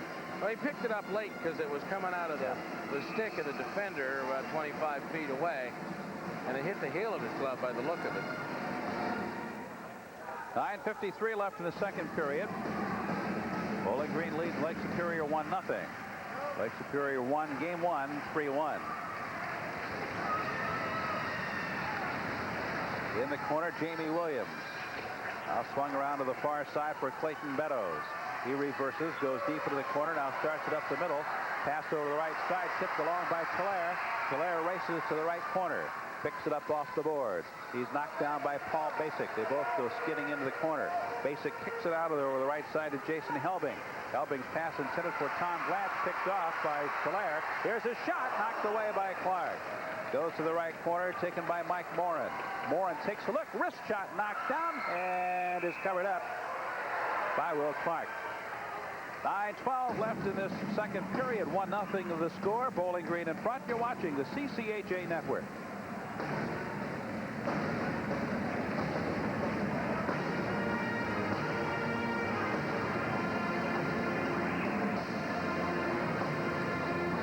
Upon learning that Little Caesars is offering 2 pizzas for $5.99, the mind enters 5 stages. Shock, disbelief, confusion, denial, and finally acceptance. Let's watch the subject registering denial again in extreme slow motion. 2 medium pizzas with cheese and pepperoni or your favorite topping, all for $5.99. It's a toozy-doozy of a deal. Doozy doozy. Joe Louis Arena welcomes another season of great college hockey with the return of the college hockey season ticket. In December, it's the 28th annual Great Lakes Invitational, a holiday classic. And in March is the CCHA Championship, crowning the undisputed champion in college hockey's toughest conference. Get both the GLI and CCHA Championship. 2 great events, 9 action-packed games for only $65. Plus, add on Michigan State University versus the University of Michigan in the 93 NCAA Hockey Regional for one low price. 4 big events, 14 explosive games. Preferred seating available for a limited time. Call now. I'd like to welcome all of you folks watching tonight's game on Home Sports Entertainment Network, part of more than 30 million homes on the CCHA network this season. Good look at the Lake Superior bench. See what happened last year. Lake Superior in winning the NCAA title, 30 victories overall, only 9 losses. Falcons suffering through their worst season in history. Falcons lost a bunch of games by a goal. I looked that up today, and I wrote it down, and I can't find it. There were 14 games that they lost by 1 or 2 goals last season. Makes a big difference. 9:06 left in this middle period. 1-0 to the score. Bowling Green in front. Confident goaltender, a confident goaltender, can win a few of those for you. Yeah. We'll go back to the Lakers end for the face-off following the icing call. Interesting thing about last year's season for Lake Superior, here at home, Lake Superior was nearly unbeatable. The Lakers lost only 1 and tied 1 in 20 games here. It was on the road where they had trouble, but although Jeff Jackson explained last night, it was neutral ice when they were on the road when they won the NCAA championship. Nevertheless, it was not at the Norris Arena. They finished with a 10-game winning streak, and 6 of those on foreign ice. 4th at Joe Louis Arena, a couple in Albany. So they overcame what had been somewhat of a bugaboo for them. 8:44 left in the second period. Puck to the right side. Jeff Wells skates in. Deep. Centering pass knocked away by Thompson. Comes out on the right wing. Shoved along by Miller. Now Miller picks it up, and we got an offside as Valasevic had preceded the puck into the zone and over the face-off at center ice.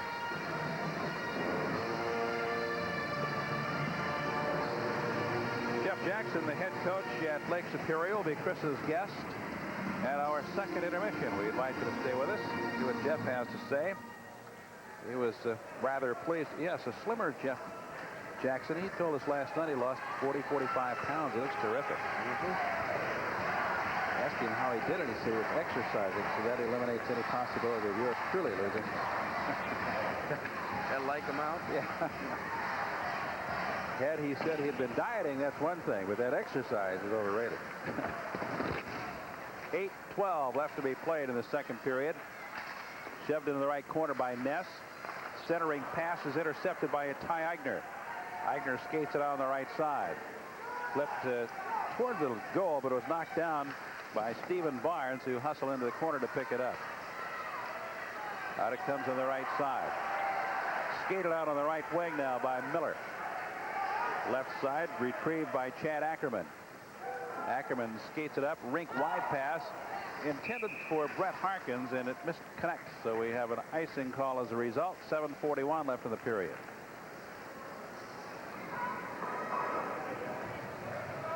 Kind of almost a feeling out process here through the middle minutes of the game. Nobody getting really anything going that's sustained. And it's skating back and forth. The tempo has dropped out of it for the moment. One of the teams needs a play to reignite themselves. This could be it right here with Ralston.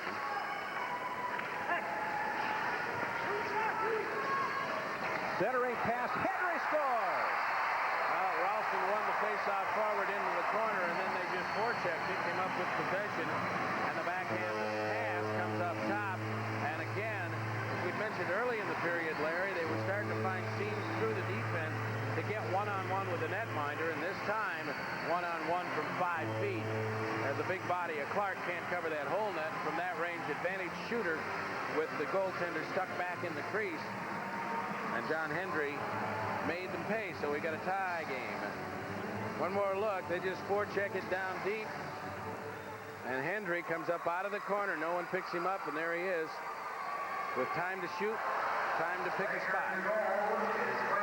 Big John's first goal of the season coming at 12:26 of the second period, tying the game at 1-1. John Hendry, a senior from Mississauga, Ontario. With a career-high 26 points last season, including 5 power play goals. Game tied 1-1, 7:04 left in the second period. Picked up by Michael Smith. Long breakout for Hendry. He's picking up speed. Hendry with a backhander, shot it very wide to the right. Glenn Mears tapped out on the right side. Pronger spun around, shot back and hit the referee. Picked up on the left side by Michael Smith. His shot slowed down en route as it hit a skate. Hendry tries to jam it. Centering pass out in front, kicked away as Smith was camped right out in front, and it went wide to the corner. Now taken by Brian Ralston out in front. Here's Smith again. Wrist shot, grab, score! Well, we said maybe somebody needs something to happen. That was Hendry's goal. You can see right from the new face-off at center ice. There's a new spring in the step of the Lakers, and bingo, bingo, they're in front. I think Smith's going to get hit with a penalty as well. He was hammering away. It's going to be a double minor as Michael Smith and Mark Lindsay go off 2 minutes each. Take a look at it. Smith, who's been more involved in the offense than we sometimes see, gets down inside. There's the drive, and in she goes. It's a roughing penalty against Lindsay. And Smith, the activity following the goal as the Lakers take a 2-1 lead. Michael Smith's first goal of the season. Well, a few minutes ago, we saw him down deep, involved in the offense with a good chance. Earlier in the period, we saw him come down to the circle, launch a big drive, and stay with the offense to finish. And there he is, involved in that one as well. 5-on-5. 5-on-5.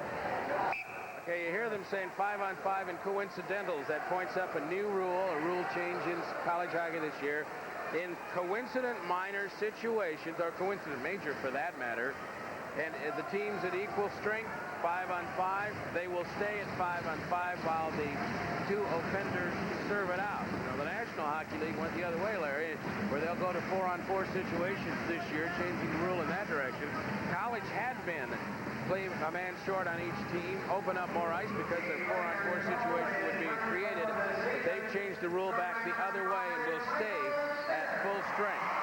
Meantime, they announced the Michael Smith goal, his first point of the new campaign. And that puts the Lakers up 2-1. 13:31, the time of Michael Smith's goal to break the 1-1 tie. Minute and 3 between the 2 scores. Lindsay also got a 10-minute misconduct in addition to the 2-minute hooking. And Michael Smith got the 2 minutes for roughing. Has to celebrate his goal by himself. That's right. They have plenty of room there. 6:11 left to be played in the second period. Lakers 2, Falcons 1. Out it comes to Tolaire. Board pass. Getting back into the Bowling Green end.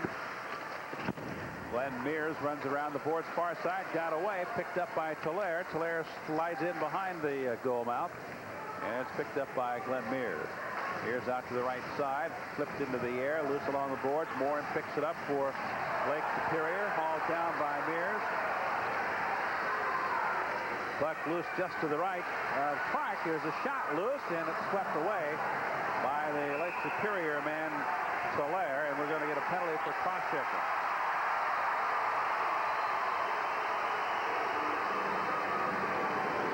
It's going to go against Brandon Carper.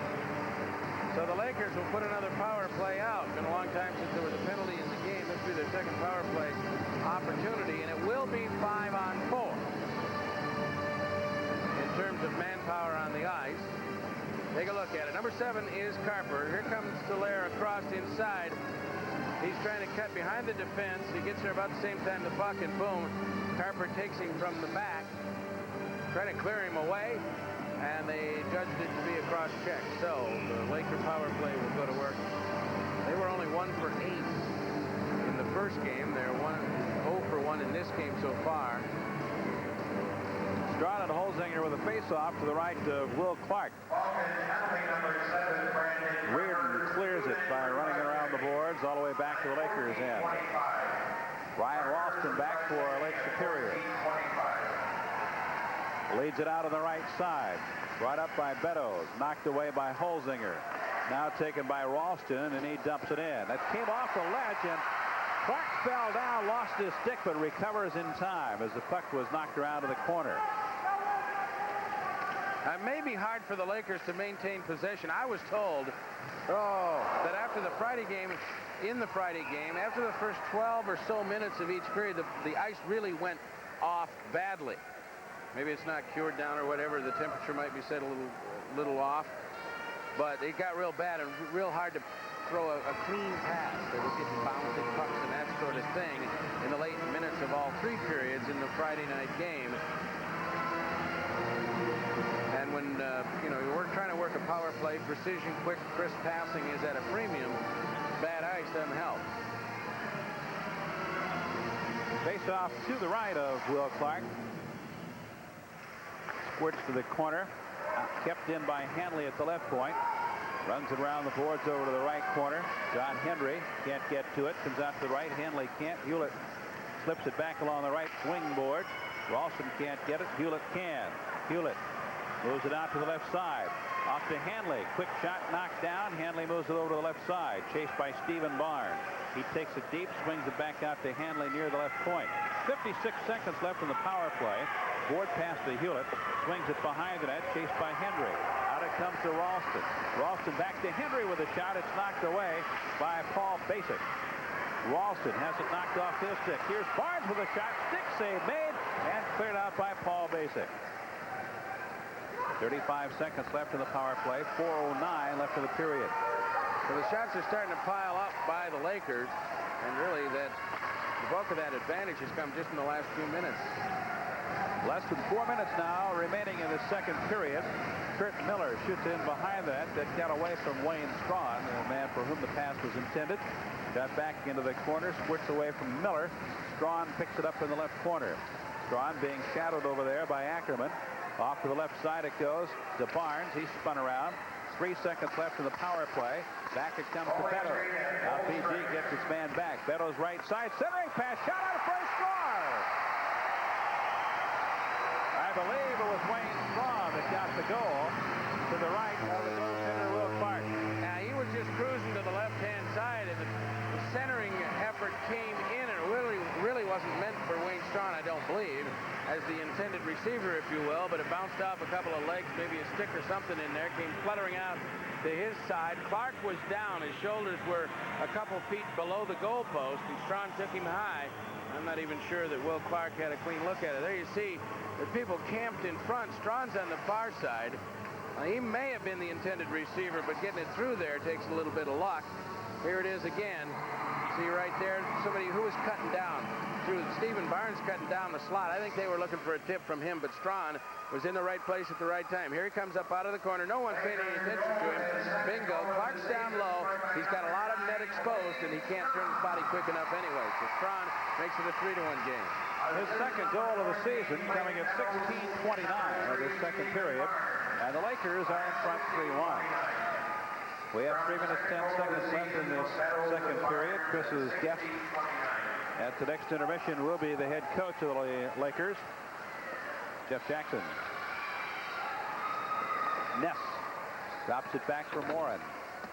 Tied up by Glenn Mears. Now Mears takes a whack at it, sends it to the far side, chased by Sean Pronger. Pronger moves it up on the right wing, tapped along by Brandon Carper, but can't clear it. Back deep it goes behind the Bowling Green net. Mears in there, along with Beddoes. Finally squirts out of there, and it's cleared out of the zone by Jason Clark. It's on target and stopped by Thompson. He leaves it for Brad Wilmer coming by. Out it comes to center ice. Flipped into the air. Back into the left corner. We have a penalty coming up. It's going to be a holding call. Coming with 2 minutes, 18 seconds left in the second period. Hey, right there, Garf. Take it right there. Another power play opportunity for the Lakers. an easy call down inside. Two players coming down the slot, and Reardon just tied up his man, hauled him down. So with 2:18 to go in the period, the Lakers are on a roll. And, you know, there was some opinion around the press box Friday night, Larry, that Bowling Green had been worn down pretty much. Take a look at the play down the slot right there. Easy to call. Wrapped him up on the shoulder and down he went. That Bowling Green might have been worn down, particularly in the third period the other night. That may be the case. You know, we talked about strength, and the Lakers are always a strong team, and they do play a contact game with that three, man-on-man, 3 against 3 down low. And you can get worn out. If you're not used to that kind of stuff, constant contact, constant using the muscles and straining. Boom! Henley scores. You can get worn out and get behind the play. Power play goal by Tim Hanley makes it 4-0 Lake Superior. This one at 17:54, so the Lakers have scored 4 goals in 5 minutes and 30 seconds.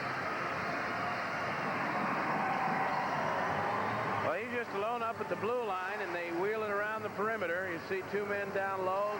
Falcons don't challenge. Here's a look at Clark. Bam, right over his glove side. Never had a look at it. Look at the angle of the people out in front of him. He probably didn't see it until the last 10 feet or so. Hanley way up high, and he just launches a high drive just under the crossbar and beat Clark cleanly.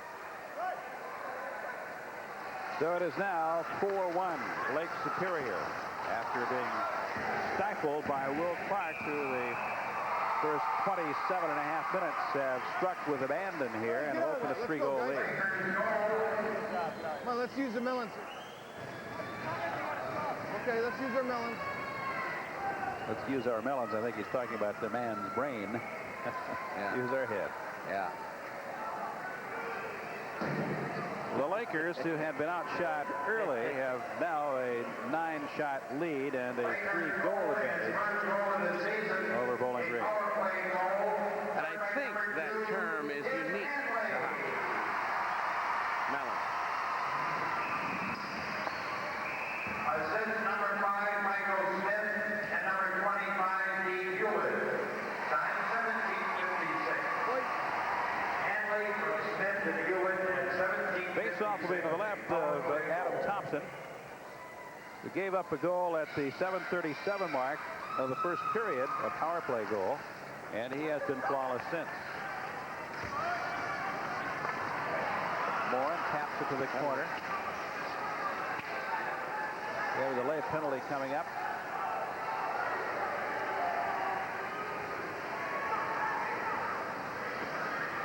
The goaltender has not left the ice. I don't think they're confident just exactly what happened. It looks like it's going to be a holding call on Hanley. It is. A few boos from the crowd. We'll have another opportunity to watch the power play of Bowling Green. In the face-off circle, that's number 2, Mr. Hanley down below. And that's the call. You see Steve Piotrowski there in the frame. His arm goes up. 4th power play opportunity for Bowling Green. Their lone goal did come with the man advantage. They have 1 minute and 27 seconds to work with here in the final stages of this second period. Michael Smith ran it all the way around the boards and back into the Bowling Green end. Picked up by Brian Ralston. Now handled by Brandon Carper, who has the Falcons' only goal. Feeds Pronger. Sean shoots it to the left corner.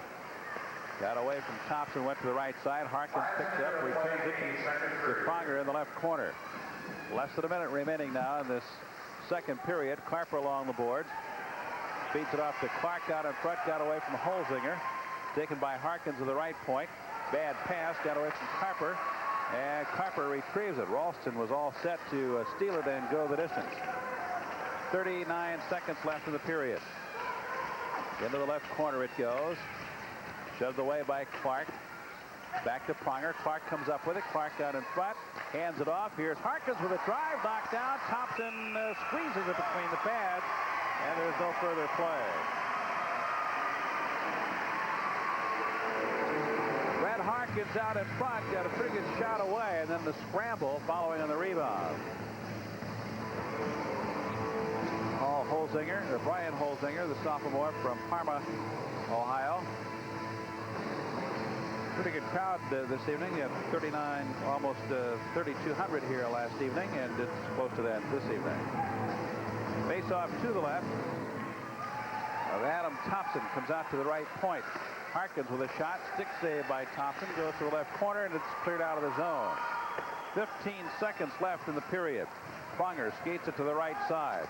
Pronger has it poked away, picked up by Harkins to the right corner. Harkins looking for Holzinger, but got under his stick, and that'll be just about it in this second period. The horn sounds the end of the second period of play in Bowling Green after taking a 1-0 lead to the dressing room after the first 20 minutes. Were hit with a blitz late in the period by Lake Superior. The Falcons scored 4 goals in 5 minutes. And Lake Superior will take a 4-1 lead to the dressing room after 40 minutes. We invite you to stay with us. Chris McClure will be back in just a moment. He'll be chatting with the Lakers head coach, Jeff Jackson, when we return on the CCHA Network. The Mariner Motel, located in the heart of beautiful downtown Sault Ste. Marie, Michigan, is your home away from home, whether you're on business, vacationing, or taking in a Lake Superior State University sporting event. You stay in one of our 38 modern, clean, well-appointed rooms with queen-size beds, color cable TV, and direct-dial phones.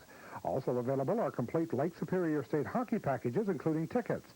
The Mariner Motel is within easy walking distance of shops, restaurants, entertainment spots, and the Soo Locks. It's the place to be when you're in Sault Ste. Marie.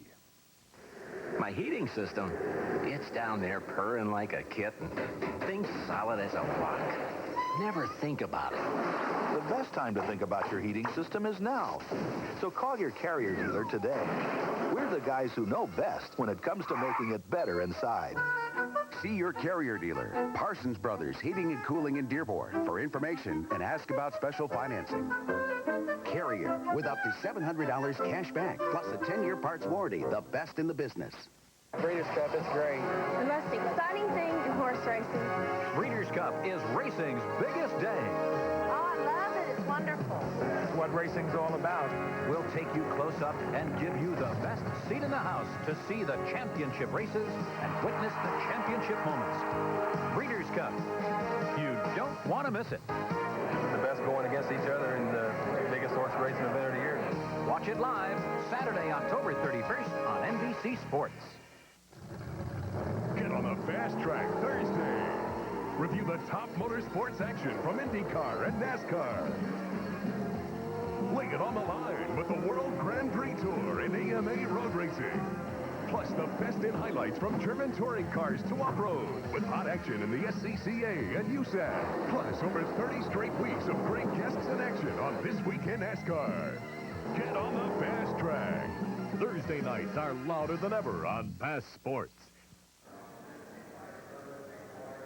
With a late period blitz, Lake Superior State is taking a rather commanding lead over Bowling Green 4-1 with 4 relatively quick goals toward the end of the second period. Joining us once again, the head coach of the Lakers, Jeff Jackson. And Jeff, just before your first goal, Larry and I were observing the pace seemed to have gone out of the game. It was kind of flat-footed and sagging.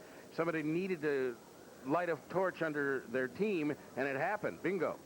Well, we were very flat at the beginning of the game. I think the big reason is I don't think we were really focused in this game because it's Parents' Weekend and there's a lot of things going on, and I don't think that the players were truly focused for the hockey game. And some of the guys are really struggling out there, even now, even though we've changed the score around, but they're still struggling. They're not playing real strong hockey right now. But did it give you at least a little better jump and help with that focus?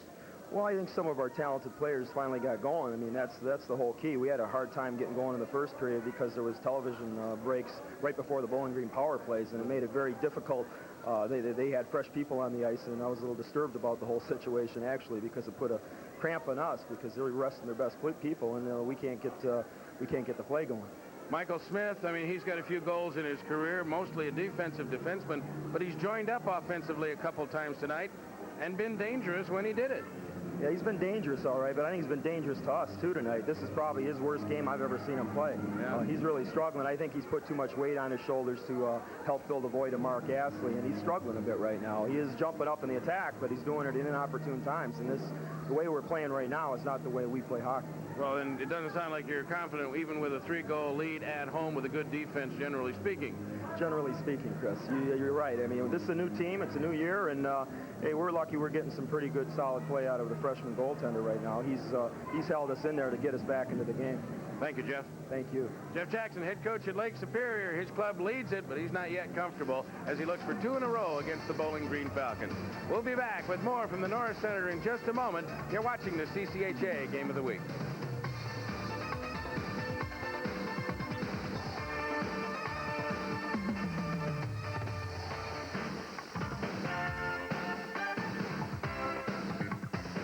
Welcome back to Sports Fans Appreciation Weekend here on Pass. I'm Chris McClure. I hope you're enjoying today's CCHA contest, as once again, Pass takes you close enough to the action to make the call.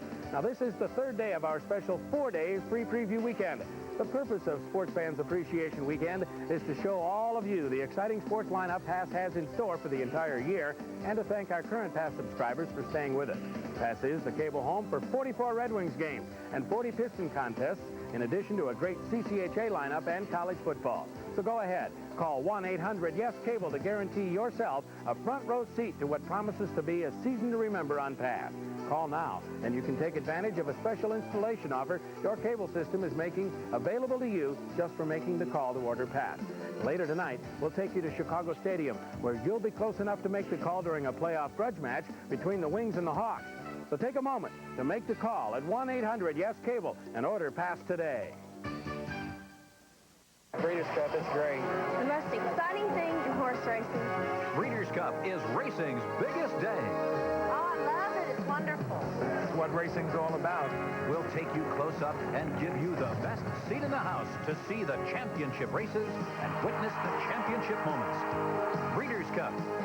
You don't want to miss it. The best going against each other in the biggest horse racing event of the year. Watch it live Saturday, October 31st on NBC Sports. Pass Sports brings you close enough to make the call on the teams you want to see, the games you enjoy, and the action everyone will be talking about tomorrow. So make the call now and score big savings on Pass installation. A full season of your favorite professional and collegiate sports has already begun. So what are you waiting for? This fall, you make the call. Pass Sports. Just watch us.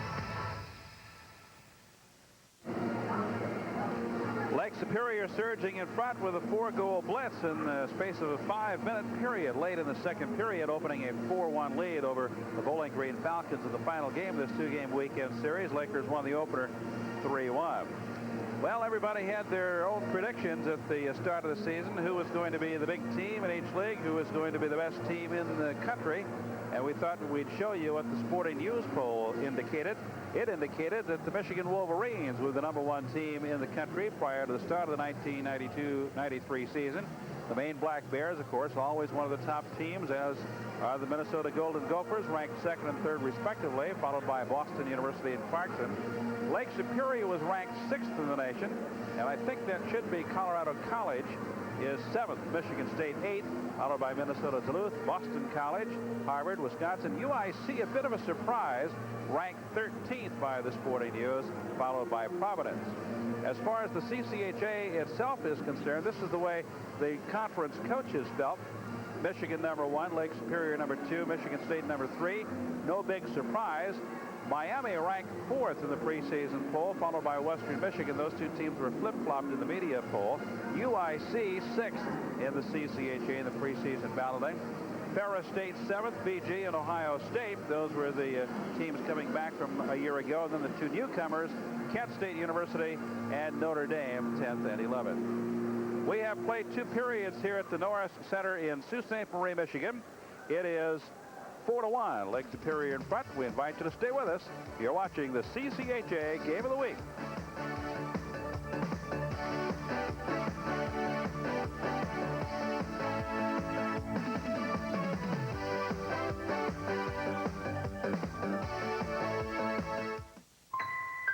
Remember how much fun it used to be to play in the snow? Well, it still is. To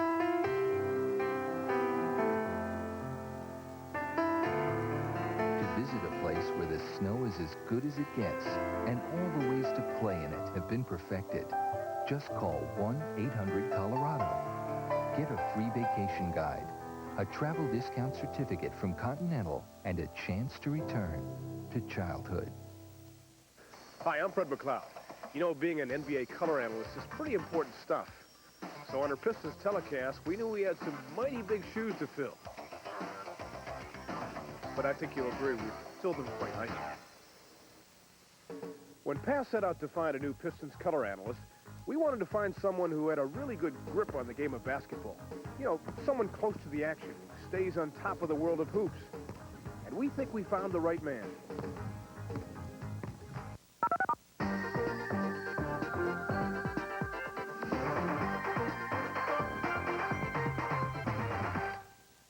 November's got all the right stuff on Pass Sports. The Red Wings' super talented squad keeps stuffing the puck past the NHL's best. Look for 7 live games on Pass in November, including key divisional matchups with the Blackhawks and St. Louis Blues, plus tough contests with the Kings and Capitals. Our lineup is stuffed with college football, too. 14 great games featuring national powerhouse teams, including Notre Dame, Miami, Florida State, and Texas A&M. Plus live matchups from the Mid-American Conference, showcasing the league's top teams battling to be Las Vegas Bowl-bound. These guys get their stuffing knocked out on the CCHA Game of the Week. Check into the action with 4 hard-hitting games featuring Bowling Green, Western, and Michigan. Then stuff it with the Pistons in 5 live games, showing off the new team's crushing talents. And coming in December, look for Michigan High School Girls Basketball Championships. November is stuffed with your favorite sports on Pass Sports. Just watch us. First goal of the game for Lake Superior came at 12:28 of the second period to tie it up at 1-1.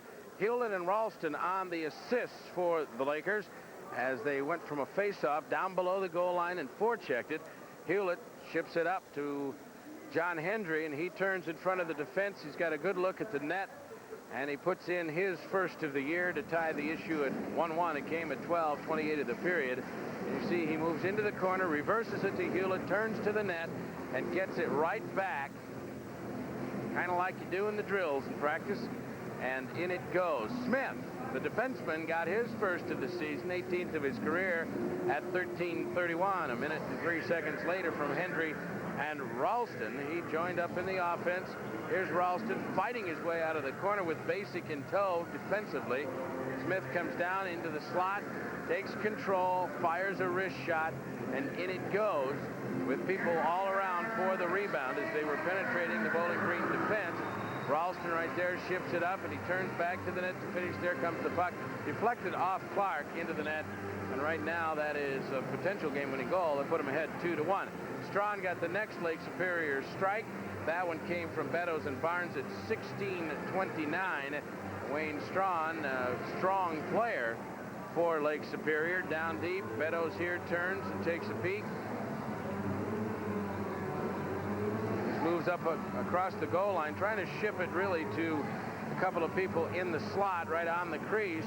Strawn was the man on the far side, and it got through to him, and he shelved it over the shoulder of Clark, who's trying to react. Zink right up there, and it's 3-1. And then at 17:54, it's Hanley from Smith and Hewlett on the power play. First power play strike for the Lakers in this contest to make it a 4-1 contest. They just move it up from below the goal line, up high. You see Clark and the puck. I don't think he had a good look at it, maybe the last 7 or 8, 10 feet. One more time, we go down below the goal line. It's 2-on-1 there. The defense stays up high. They don't really challenge down low. And the Lakers move it around quickly up top.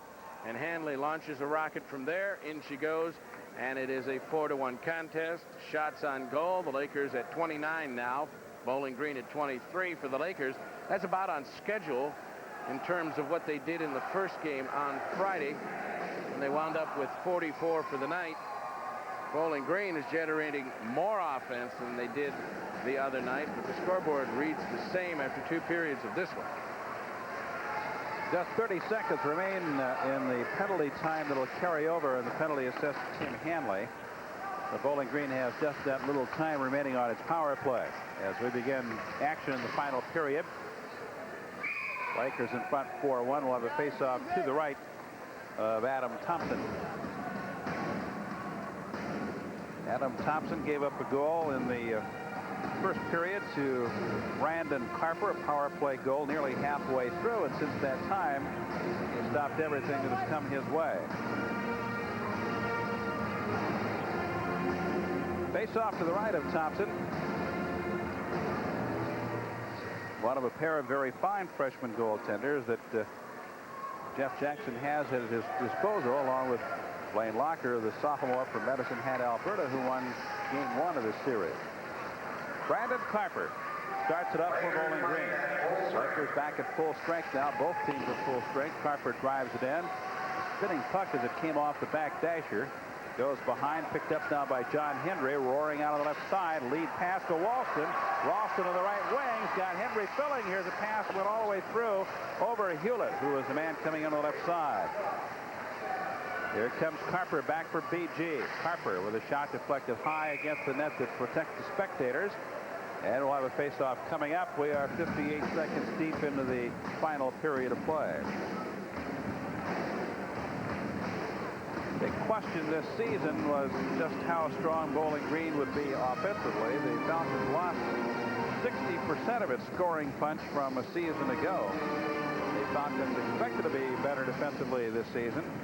And, of course, with the performance of Will Clark, that undoubtedly will be true. Here's Wells with a shot knocked down by Thompson. Picked up by Wetherill. Sends it off to the far side to Strawn. He shoots it back to Haney. Hanley moves it to the far side, and out it comes to center and slides on back into the Bowling Green end. Get an icing call as a result. We'll go back to the Lakers end for the faceoff.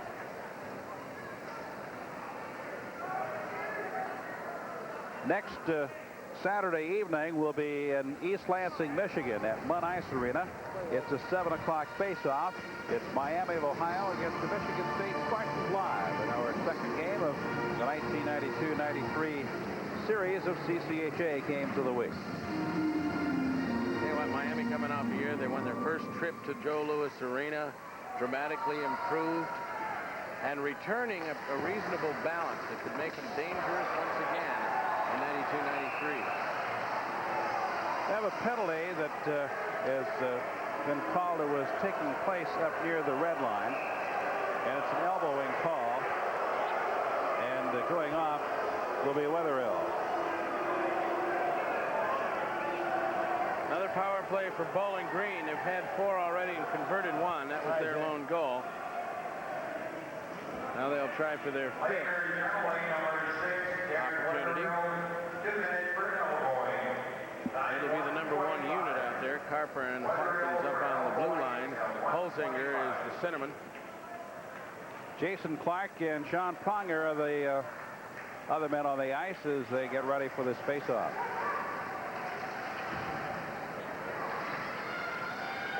Holzinger in the corner, bump from behind. Another penalty.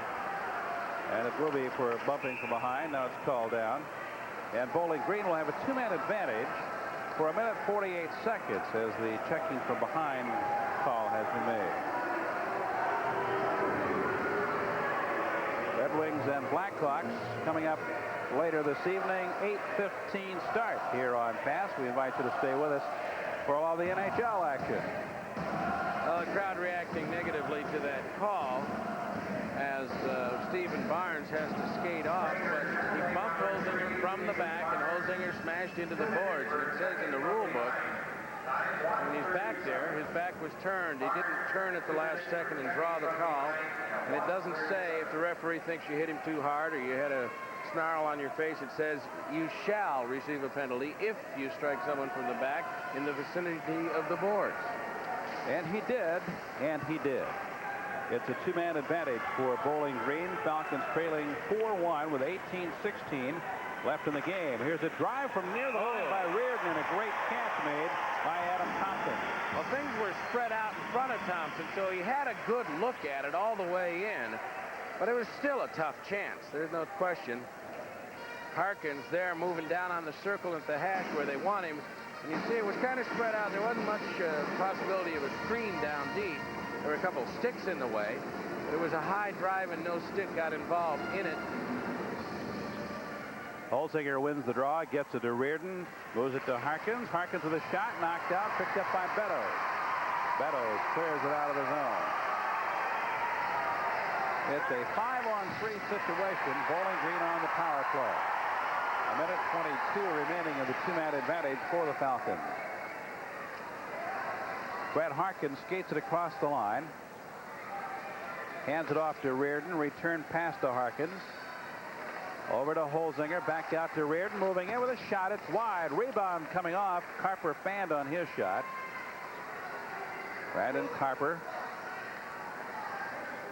Cross it goes to Harkins. Back to Reardon. Back to Harkins. 53 left in the two-man advantage. Here's Harkins winding up. High riser. Sail wide to the right. Along the board. Carper chopping away. Gets it out to Reardon at the point. Swings it across to Harkins at the left point. Harkins back to Reardon. Reardon with a shot. Grabbed by Thompson and rolls on. Again, the drive comes in about 2.5 feet up right at the waist, and he had a good look at it from all the way out there, 55 or so feet away. He shows us he's got a glove that can translate it into a good catch right there. Boom, and you can see that puck almost seemed to accelerate after it left the stick. It was a hard drive. He nestles it right in. In the first couple of periods, he fought some pucks, Larry, and his rebound control almost betrayed him on a couple of occasions. But as you heard Jeff Jackson say, he's the reason we're in this thing in the first place. May not have been perfect goaltender. No one is. He's had a good night. Harkins again. Loose puck squirts wide to the corner. 29 seconds left with two-man advantage. It's cleared out of the zone. 3 minutes gone in the final period. Lakers lead Falcons 4-1. Harkins brings it down on the left side.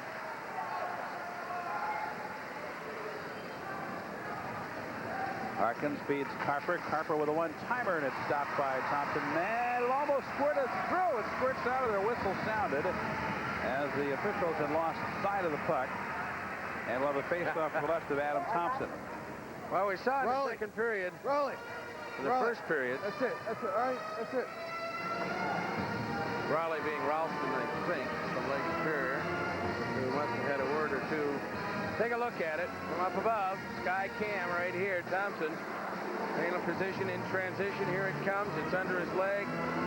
When did the whistle come? Well, it came right about as the puck was revealed. Yeah.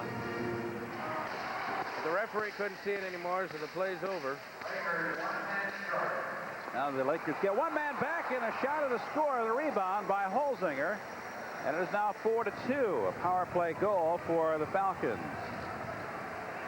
Tough to hold off the two-man advantage they just had, but as a practical matter, the guy just coming out of the box hadn't joined the play, so it was still 5-on-3. And they finally get a rebound active down in front. And Holzinger, very quick with the stick. Boom. He's unattended. The defense was up a little high, trying to meet the puck. You see Holzinger just cruising down below there. He's the only guy in the frame other than the netminder. Third of the season for Brian Holzinger, the sophomore from Parma, Ohio, coming at 3:28 of this third period. The Lakers lead has been cut to 4-2.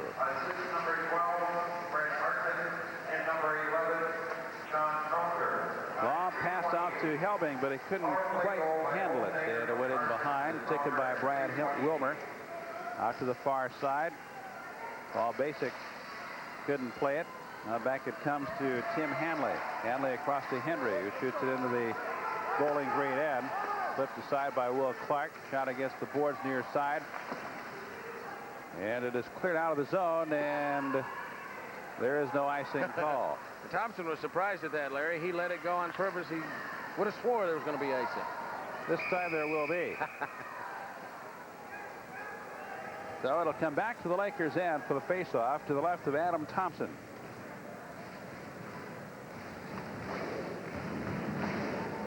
Well, Bowling Green may have captured a little momentum back from that second period surge of the Lakers with the power play goal by that man. Ryan Holzinger. Now they've got to capitalize on that. Clock isn't a huge issue just yet, but they need the next one. Yes, sir.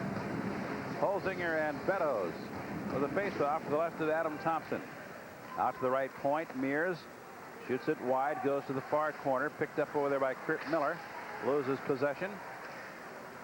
Flipped into the air. Stephen Barnes plays it behind his own net. Now starts it up the ice, comes to the left side, swings a pass, intercepted by Brandon Harper, shot back in, and we get it offside. 15-19 left in the game. Lakers lead it 4-2. You're watching the CCHA Game of the Week.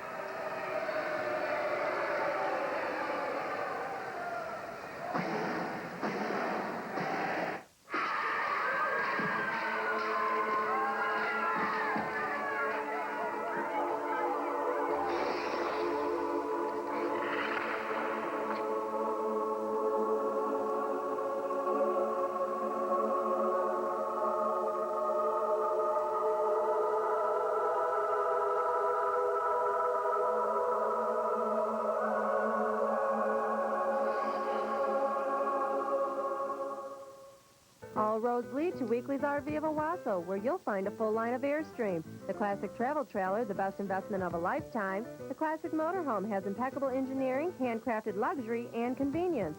Airstream's new generation starts with the land yacht, uniquely innovative and carries motorhome styling to new heights.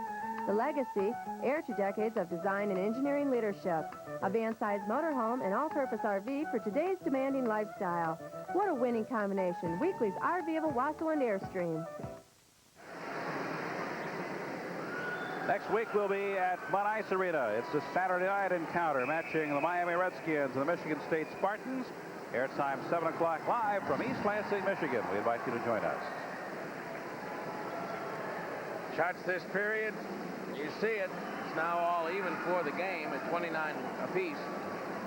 So the goaltenders are the difference. Thompson stopped all but 2. Will Clark stopped all but 4. 15-15 left in the game. Ty Eigner plays it for Bowling Green. Winds up, drills it. High riser, grabbed by Thompson, lays it aside. Swept to the far wing by Keith Aldridge. Now taken by Jeff Herman. Herman starts it to the left side, but it got away from Todd Reardon at the point. Loose at center ice. Moved over to Miller. Reaches back, put himself offside. And we'll have a face-off at center ice. 30 shots now by Bowling Green on goal. The beginning target of any team is allowed 30 or less. Most coaches will tell you that. Lake Superior usually shoots for 20 or less. Sometimes they get them in single digits. They got, you know, 4 games over the last couple of years. And you can count on 2 hands where 7, 8, 9 shots against. But at the 30 mark, that's not what the Lakers generally put up with, and that'll make Jeff Jackson less than pleased about that part of the game. Morin has it knocked off his stick, picked up on the right by Ponger, drops it back for Clark, sweeps it into the slot, but it's picked off by Wilner. Shot back to the left corner. Handle there by Michael Smith into the pipe, and it is stuck right there between the pipe and the skate. Adam Thompson really didn't know exactly where the puck was. But he had enough sense to keep his foot in there until he found out. I'd like to welcome all of you folks watching tonight's game on the Sunshine Network throughout the state of Florida. More than 30 million homes are hooked up on the CCHA network this season, and everybody concerned with the CCHA network, we're very pleased to have you aboard.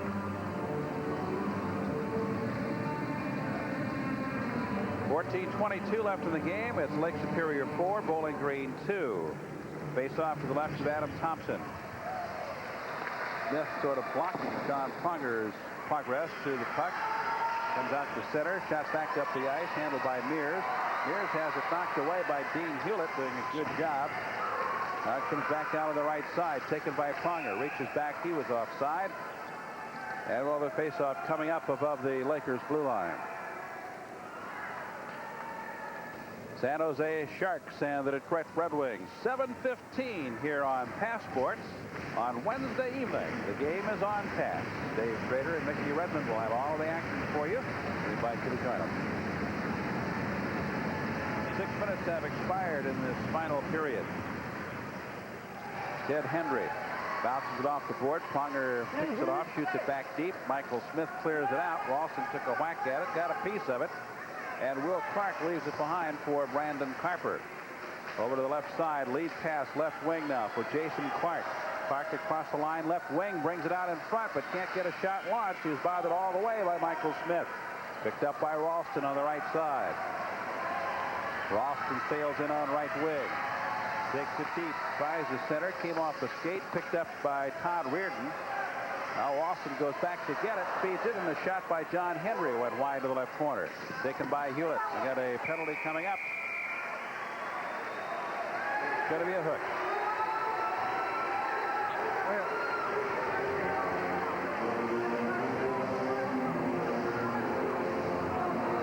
So the Lakers have a chance to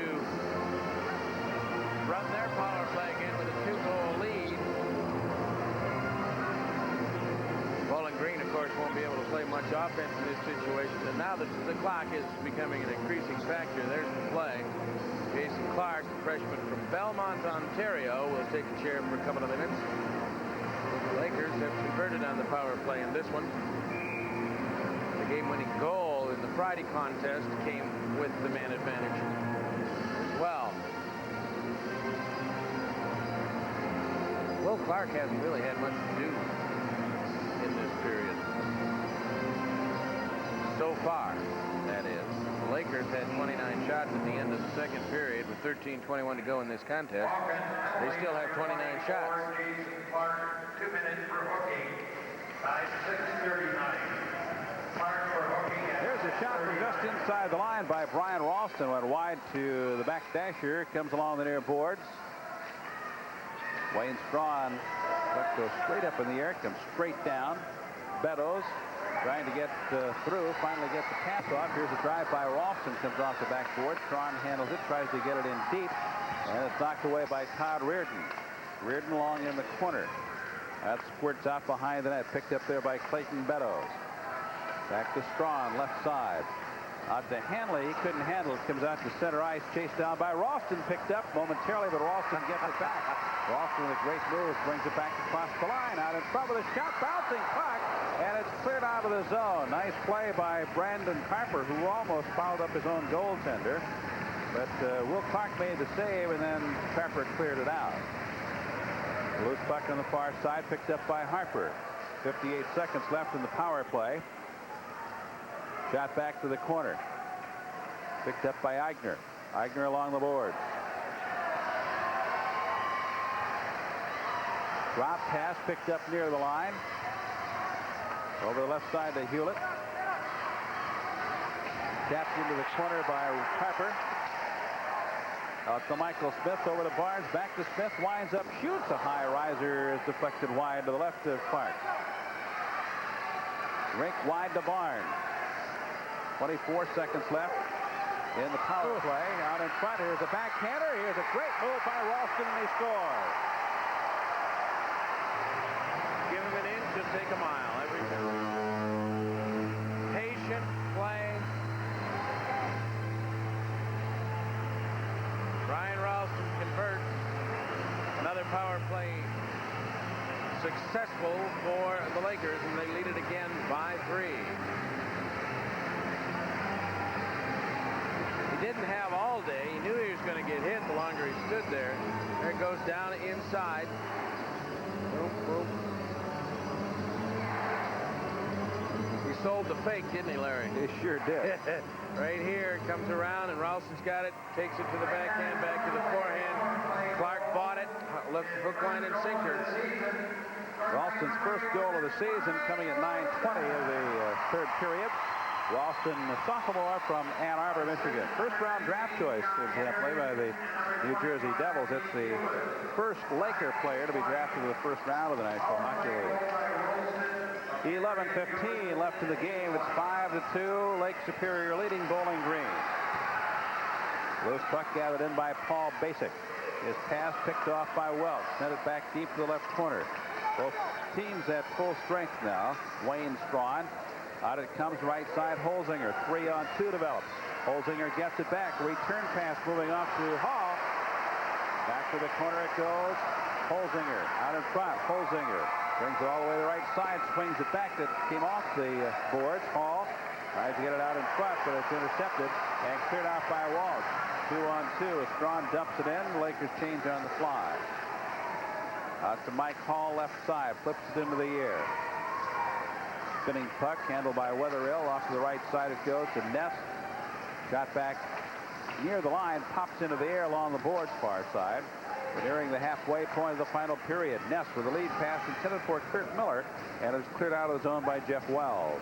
Hadley back in his own end. Up the ice it comes. Back into the Bowling Green end. Chased down by Todd Reardon. Reardon starts it out on the left side for Mark Lindsay. Tipped ahead on the right side for Sean Ponger. Ponger with a board pass intended for Lindsay, but he couldn't get there. Now Carper brings it up the ice for BG with a drive wide to the right of Thompson. And we've got a whistle, and we have a penalty for elbowing. Against the Lakers. So another power play coming up for Bowling Green. Less than 10 minutes now to go. Darren Wetherill will serve 2 minutes for elbowing. And Bowling Green will test its power play one more time. This will be the 6th. As I mentioned earlier, they had a conversion on their first goal and a conversion by Holzinger a while back for their second goal. Now they have a chance to pull back to within 2. 9:53 left in the game. Lakers had fallen behind, trailed 1-0 as late as 12:28 of the second period, but then 4 unanswered goals were scored by the Lakers. Each team has scored once here in the final period. 5-2 Lakers. BG on the power play. Out it comes to Strawn. He's working one-on-one against Reardon. Shot knocked down, then covered by Will Clark. Decides to send to the side, and his pass is intercepted by Beddoes. And it's a whistle for advancing the puck with a hand. Well, the Lakers very dangerous, and they've got some veterans out there. You got Stephen Barnes and Michael Smith and Clayton Beddoes and Strawn. People have been to war, and that's a good penalty-killing unit that can turn it into offense. At the same time, Bowling Green had what you would call their number 2 unit on the ice, and the mismatch went in favor of the Lakers. Now, the number 1 unit with Holzinger and Pronger, along with Jason Clark and Brett Harkins, and the guy who got the first goal, Brandon Carper, is out there. And we had 1 Laker chased from the faceoff circle. Another violation would be a penalty. They get the faceoff. Penalty being a delay of the game 2 minutes. Holzinger tosses it off to Pronger. His shot knocked down, picked up by Strawn. Strawn tries to clear it out and does. Brett Harkins back in his own end. 9:17 left in the game. 1:22 left in the Bowling Green power play. Up the ice it comes to Holzinger. Crosses to the right side. Now skates it in on the right wing. Around the boards far side. Picked up by Jason Clark. Returns to Holzinger. Out to the left point to Brandon Carper. His pass intended for Clark got away. And it comes all the way out to center ice. 55 seconds left in the power play. Sports Channel New England and Chicago, part of our CCHA network this season. Happy to have you folks with us. 8:37 left in the game. 42 seconds left in the power play for Bowling Green. Pronger, far side. Taken by Jason Clark. Holzinger hands it back to Clark. Holzinger gets it back. Holzinger brings it out on the left side. 28 seconds left in the power play. A high riser is deflected against the net, protecting the spectators, and we'll have a face-off coming up. Well, that jumped up in a hurry. They want Carper shooting out there. I think Jerry York has decided that this young man can be beneficial firing the puck, a la Rob Blake of a few years back, now with the Los Angeles Kings, who had the green light, really, to go from up there. In some instances over the years, the defenseman, the guy, the key defenseman up on the blue line in the Bowling Green power play, has been an usher, ushering the puck from one wing to the other for the snipers down on the circle.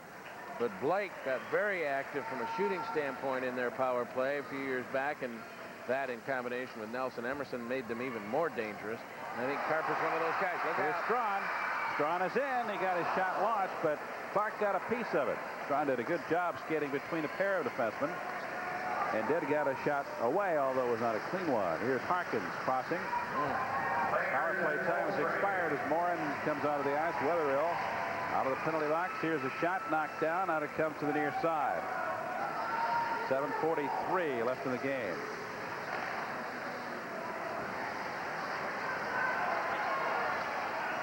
Back it goes into the Bowling Green end. Morin and Helbing banging each other as they go to the corner. Out it comes. Mark Lindsay Jason Welch picks it up. A shot out in front, bouncing around. Moves to the right side, and the Falcons skated out, bringing it up Jason Helbing. His pass deflected high, bounces toward the corner, and it's Brad Wilmer going in. Wilner brings it out on the left side for the Lakers. Hands to Morin. Morin's rink wide pass stopped by Jamie Williams. Taken by Michael Smith. 7 minutes left in the game. Smith right side to Morin. Knocked away by Reardon. Flips up the ice. Drops near the blue line. And dug out there by Jamie Williams. Williams draws it back in tandem for Helbing. Taken by Jason Welch. Welch, a redshirt freshman, a native of Sault Ste. Marie. Plays his collegiate hockey in his hometown. 6:35 left in the game. You're watching the CCHA Network.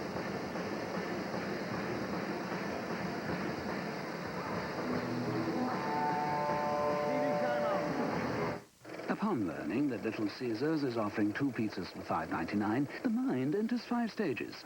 Shock, disbelief, confusion, denial, and finally acceptance. Let's watch the subject registering denial again in extreme slow motion. 2 medium pizzas with cheese and pepperoni or your favorite topping, all for $5.99.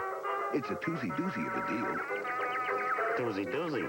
Joe Louis Arena welcomes another season of great college hockey with the return of the college hockey season ticket. In December, it's the 28th annual Great Lakes Invitational, a holiday classic. And in March is the CCHA Championship, crowning the undisputed champion in college hockey's toughest conference. In both the GLI and CCHA Championship, 2 great events, 9 action-packed games for only $65. Plus, add on Michigan State University versus the University of Michigan in the 93 NCAA Hockey Regional for 1 low price. 4 big events, 14 explosive games. Preferred seating available for a limited time. Call now. 5-2 is the score. The Lakers of Lake Superior State University in front of the Bowling Green State University Falcons. We have 6:35 left in the game. We will be on Saturday at Munn Ice Arena in East Lansing, Miami, and Michigan State University. It'll be live. It'll be on this network from East Lansing, Michigan.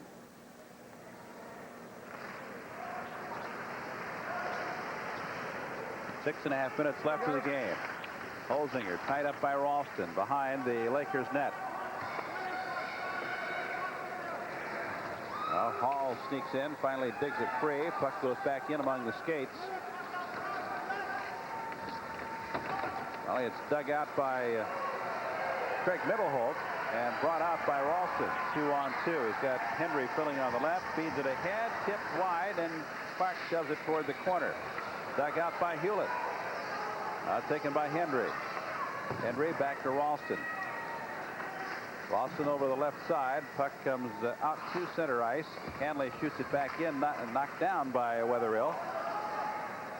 And played by Chad Ackerman. He is a freshman from Rochester, Michigan.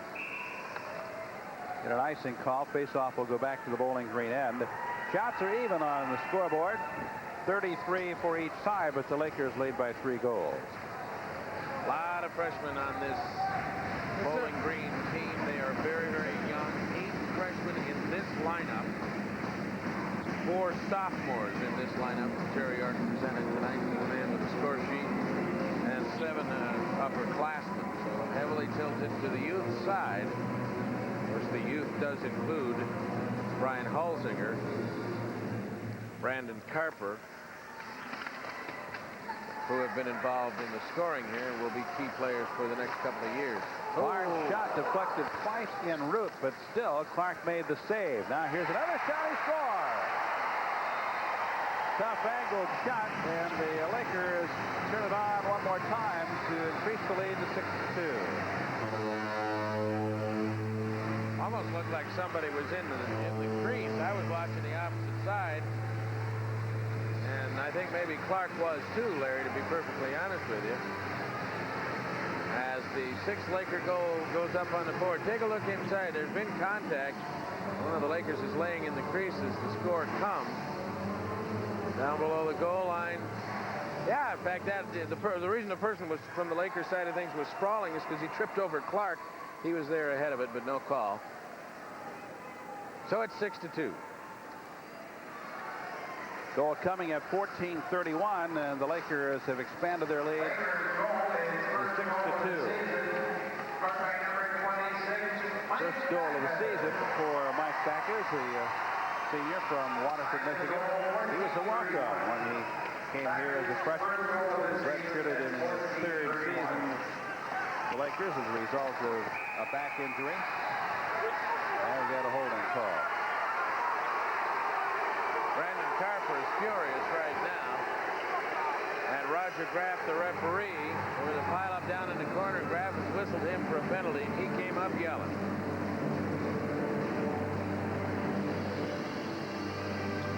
Graff will report the penalty momentarily, but he eyes Carper all the way to the box.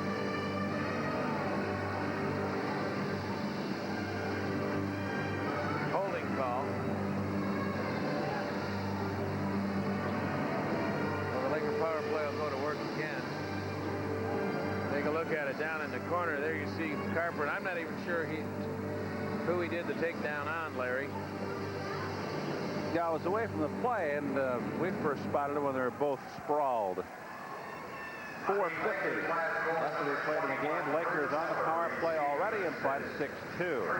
Pretty good shape for the Lakers as they look to confer the opening weekend sweep of the visitors from Bowling Green, Ohio. Interesting setup this time. Beddoes and Ralston are the point men, two forwards.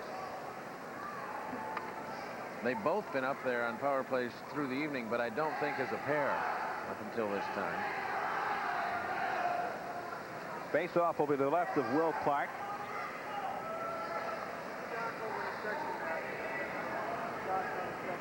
Steve Petrosky has come to the scorer's table.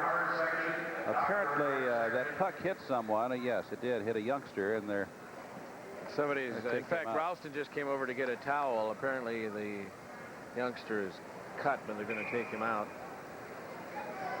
before they resume play.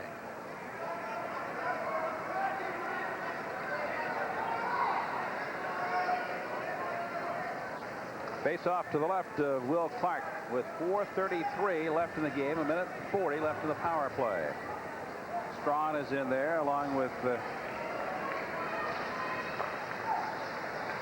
Bowling Green's representative, Jamie Williams.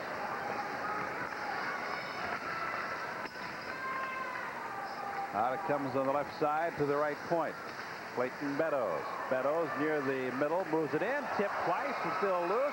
Bounces out to the right of the goaltender near the boards now as it's knocked closer to the boards by Jamie Williams.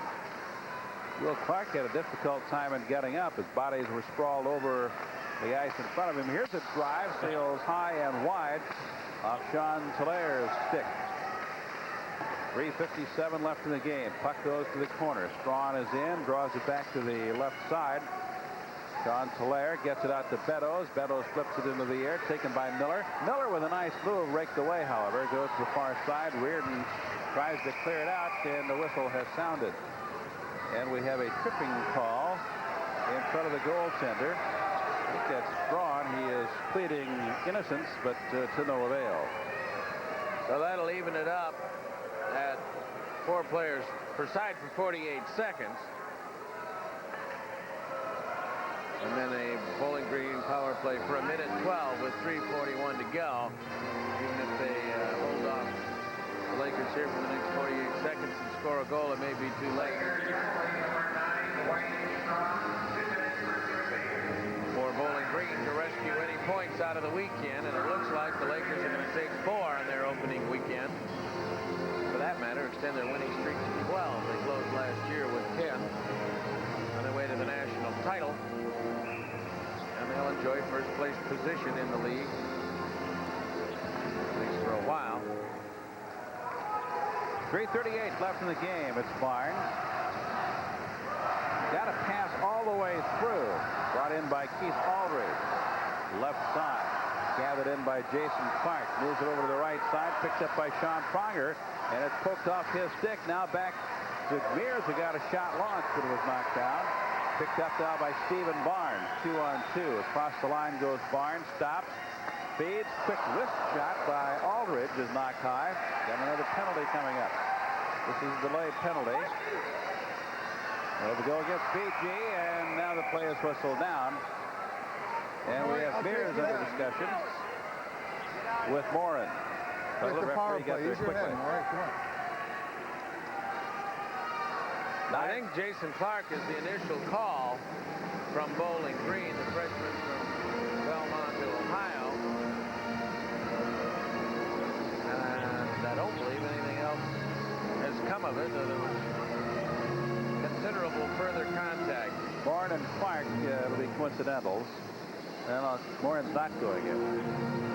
So you are absolutely correct. The lone penalty is assessed against Jason Clark. 9 seconds remain on the penalty to Brandon Harper. So for 9 seconds, it'll be a 4-on-3.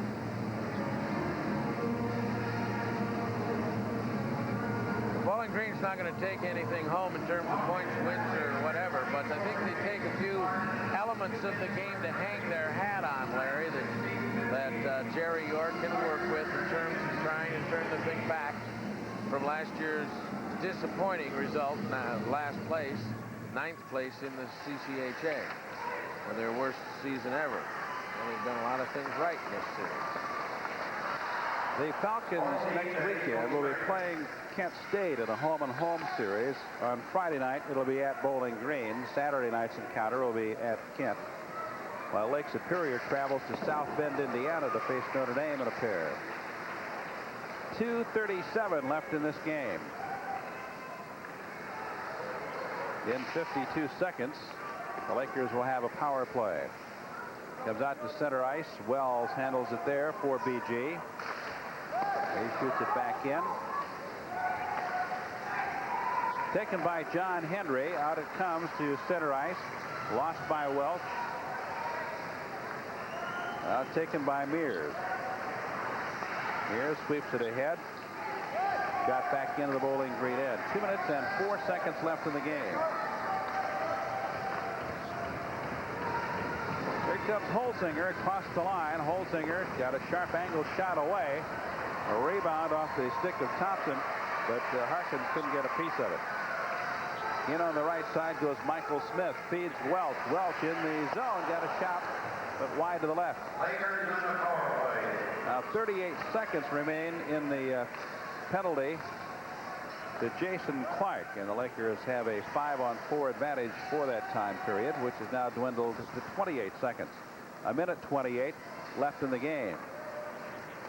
Hanley over to Beddoes. Hall sends it back in. Cleared out to Tolaire. Tolaire across the line. Flicks it to the left corner. Chased by Mike Hall. Goes behind the net. Grabbed by Beddoes. Out it comes. Smith with a drive. Kicked out by Clark. Here's a backhander. Sails high off Beddoes' stick. Out to the right point it goes. Here's a shot by Hanley, knocked down. Both teams at full strength now with 57 seconds left in the game. A spinning puck goes to the corner.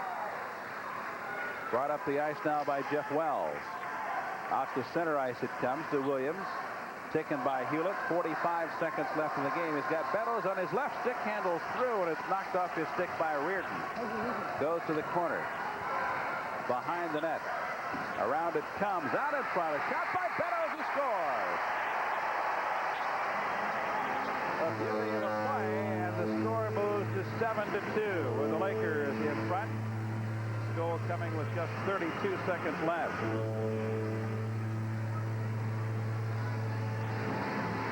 Will Clark, who has been under pressure all weekend, has given up his 7th goal of this game. Give you another look at it. Brought in And behind the net on a nice play by Hess. Off to Beddoes. And he knocks it home.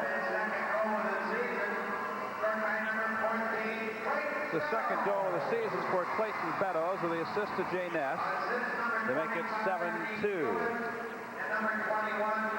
Dean Kulik got the assist. I think he said Ness.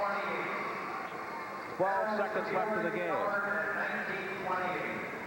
19:28, the time of the goal.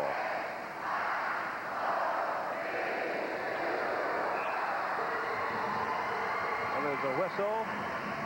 With 2 seconds remaining, we'll have a face-off coming up just outside the Lakers zone. The Lake Superior State running its consecutive win streak 12, including the 10 that wound up the 1991-92 campaign. Grand style of an NCAA championship. 2 seconds remain. And that is the end of the game. As the Lakers sweep the weekend series, the opening weekend of the new season, winning 3-1 on opening night and 7-2 this evening, falling behind in each game 1-0. It stayed in come from behind capacity until midway through the second period here this evening. But then a 4-goal blitz in the space of 5 minutes opened what proved to be an insurmountable lead for Bowling Green Falcons to overcome. Although the Falcons did narrow the gap to 4-2 with Ryan Holzinger's goal, power play goal early in the third period. From that point on, the game belonged to Lake Superior. They scored 3 unanswered goals to move that lead to 5. The final score 7-2, Lake Superior. We'll be back in just a moment. We invite you to stay with us. You're watching the CCHA Network.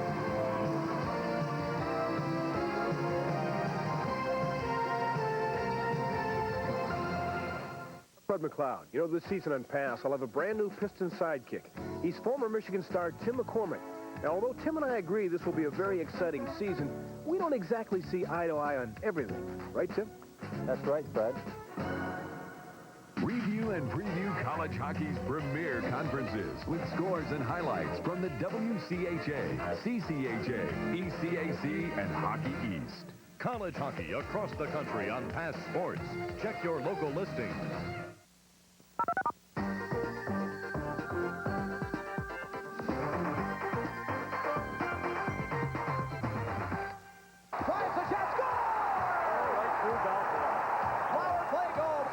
This season, when the Red Wings score, you win. Just enter the Super K Power Play contest on Pass Sports for your chance to win Kowalski quality products and a night in the Red Wings suite. Prizes also include an autographed hockey stick and Pass Sports Red Wings jersey. Just send a postcard to Super K Power Play, Post Office Box 251063, West Bloomfield 48325, and then watch the Red Wings on Pass for your chance to win. The boys are back.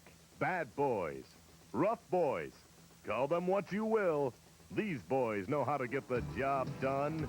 The Pistons are back. Score, Lake Superior defeats Bowling Green in the final game of this weekend series. And here with tonight's CCHA player of the game is Chris McClure. Chris? Thank you very much, Larry. 3 points. The man assisted on the first 2 goals for the Lakers and then scored one late. There was a bit of an insurance goal, but a brilliant individual move from last year. Also had the winning goal in the NCAA final against Wisconsin. But about this weekend, first of all, Brian, in terms of the overall picture, you were favored against Bowling Green, but it is the beginning of the year, and you really don't know what to expect. Give me a progress report. There's no doubt about it. When we came out tonight, it was we had no idea about Bowling Green. We knew that they beat U of T 9-1. We knew they have offense, and actually we didn't play very well the first 2 periods of both games, and we were kind of worried about that. But we showed some character in the second and third, and we came out with 2 victories. Well, you know, you lost to an All-American netminder and Darren Madeley, and that was a big one. I don't know that it will be filled completely in terms of the position for a good long time. But it would seem this weekend has to be encouraging from the performance of Blaine on Friday and Thompson here tonight. Oh, there's no doubt about it. I think Blaine played tremendously the first night, and you saw tonight he had 33 shots. I think Thompson had, and he stood on his head for us. And I think, you know, sometimes when we're in a hole, we got to have that goaltending to pull us through. In a second, you're down 1-0. Everything looks flat. There's no pace in the game at all. You got a face-off in the Bowling Green end. You took the face-off into the corner, and it results in a goal. When do you decide first to take the face-off forward? Well, it depends on if the guy's cheating or not, and he was cheating a little bit, so I just low play's one of our big keys, and I just went down to my big wingers, Hewlett and Hendry, and they did the job really from there. They did a great job tonight. Well, yeah, Hendry, they reverse it, and then the return pass, and all of a sudden they're isolated in front. That's the way you work it in drills all the time. You just translate it to the game. Yeah, there's no doubt about that. They did a great job on that play. It wasn't just me, that's for sure. Okay, a little bit later on, you get isolated in front of Will Clark. We're going to take a look at it. Take us through this play and what you think about when you're really in control of the netminder. Well, right now, I'm supposed to be back at the point, but luckily I got in front, and I have so much time here, and I hope I can score that goal, and I have that much time, and I'm pretty happy about that goal, that's for sure. Well, it was a nice fake to the backhand, and then you pull it back over and run it up on the shelf. But, you know, I mean, you sell the fake, and that's what makes the play so pretty. Yeah, I guess so. Will Clark played great this weekend, and there's no doubt about that, and it was a great 2 victories for us. Well, he's going to help them, and you're certainly going to help the Lakers for a good long time. Congratulations. Good weekend to you. Thank you very much. Brian Ralston, our player of the game. 3 points in this one. The Lakers take a pair. Larry? Okay, thanks very much. Thank you, Chris. 7-2 is the final score as the Lakers win the series 3-1 on opening night, 7-2 this evening. We invite you to stay with us. We'll be back in just a moment. You're watching the CCHA Game of the Week from Sault Ste. Marie, Michigan.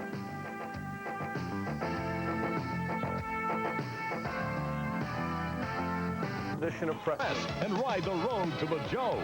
Every week, Passports takes you to each stop as the journey intensifies on the travel to the top. Final destination, the CCHA Championship in March. The Redskins are revving up to make their mark in the league. The Spartans shift their attention towards domination. Miami of Ohio with Michigan State, the second stop on the road to the Joe. Saturday night live at 7 on Passports. Just watch us. 7-2, the final score. The Lake Superior Lakers earn a sweep of the Bowling Green Falcons here at the Sioux on this weekend. That'll wrap things up for this evening. We invite you to join us on Saturday. We'll be live from Munn Ice Arena as the Michigan State Spartans take on the Miami Redskins. Game time on the CCHA Network is 7 p.m. Stay with us now for more college hockey.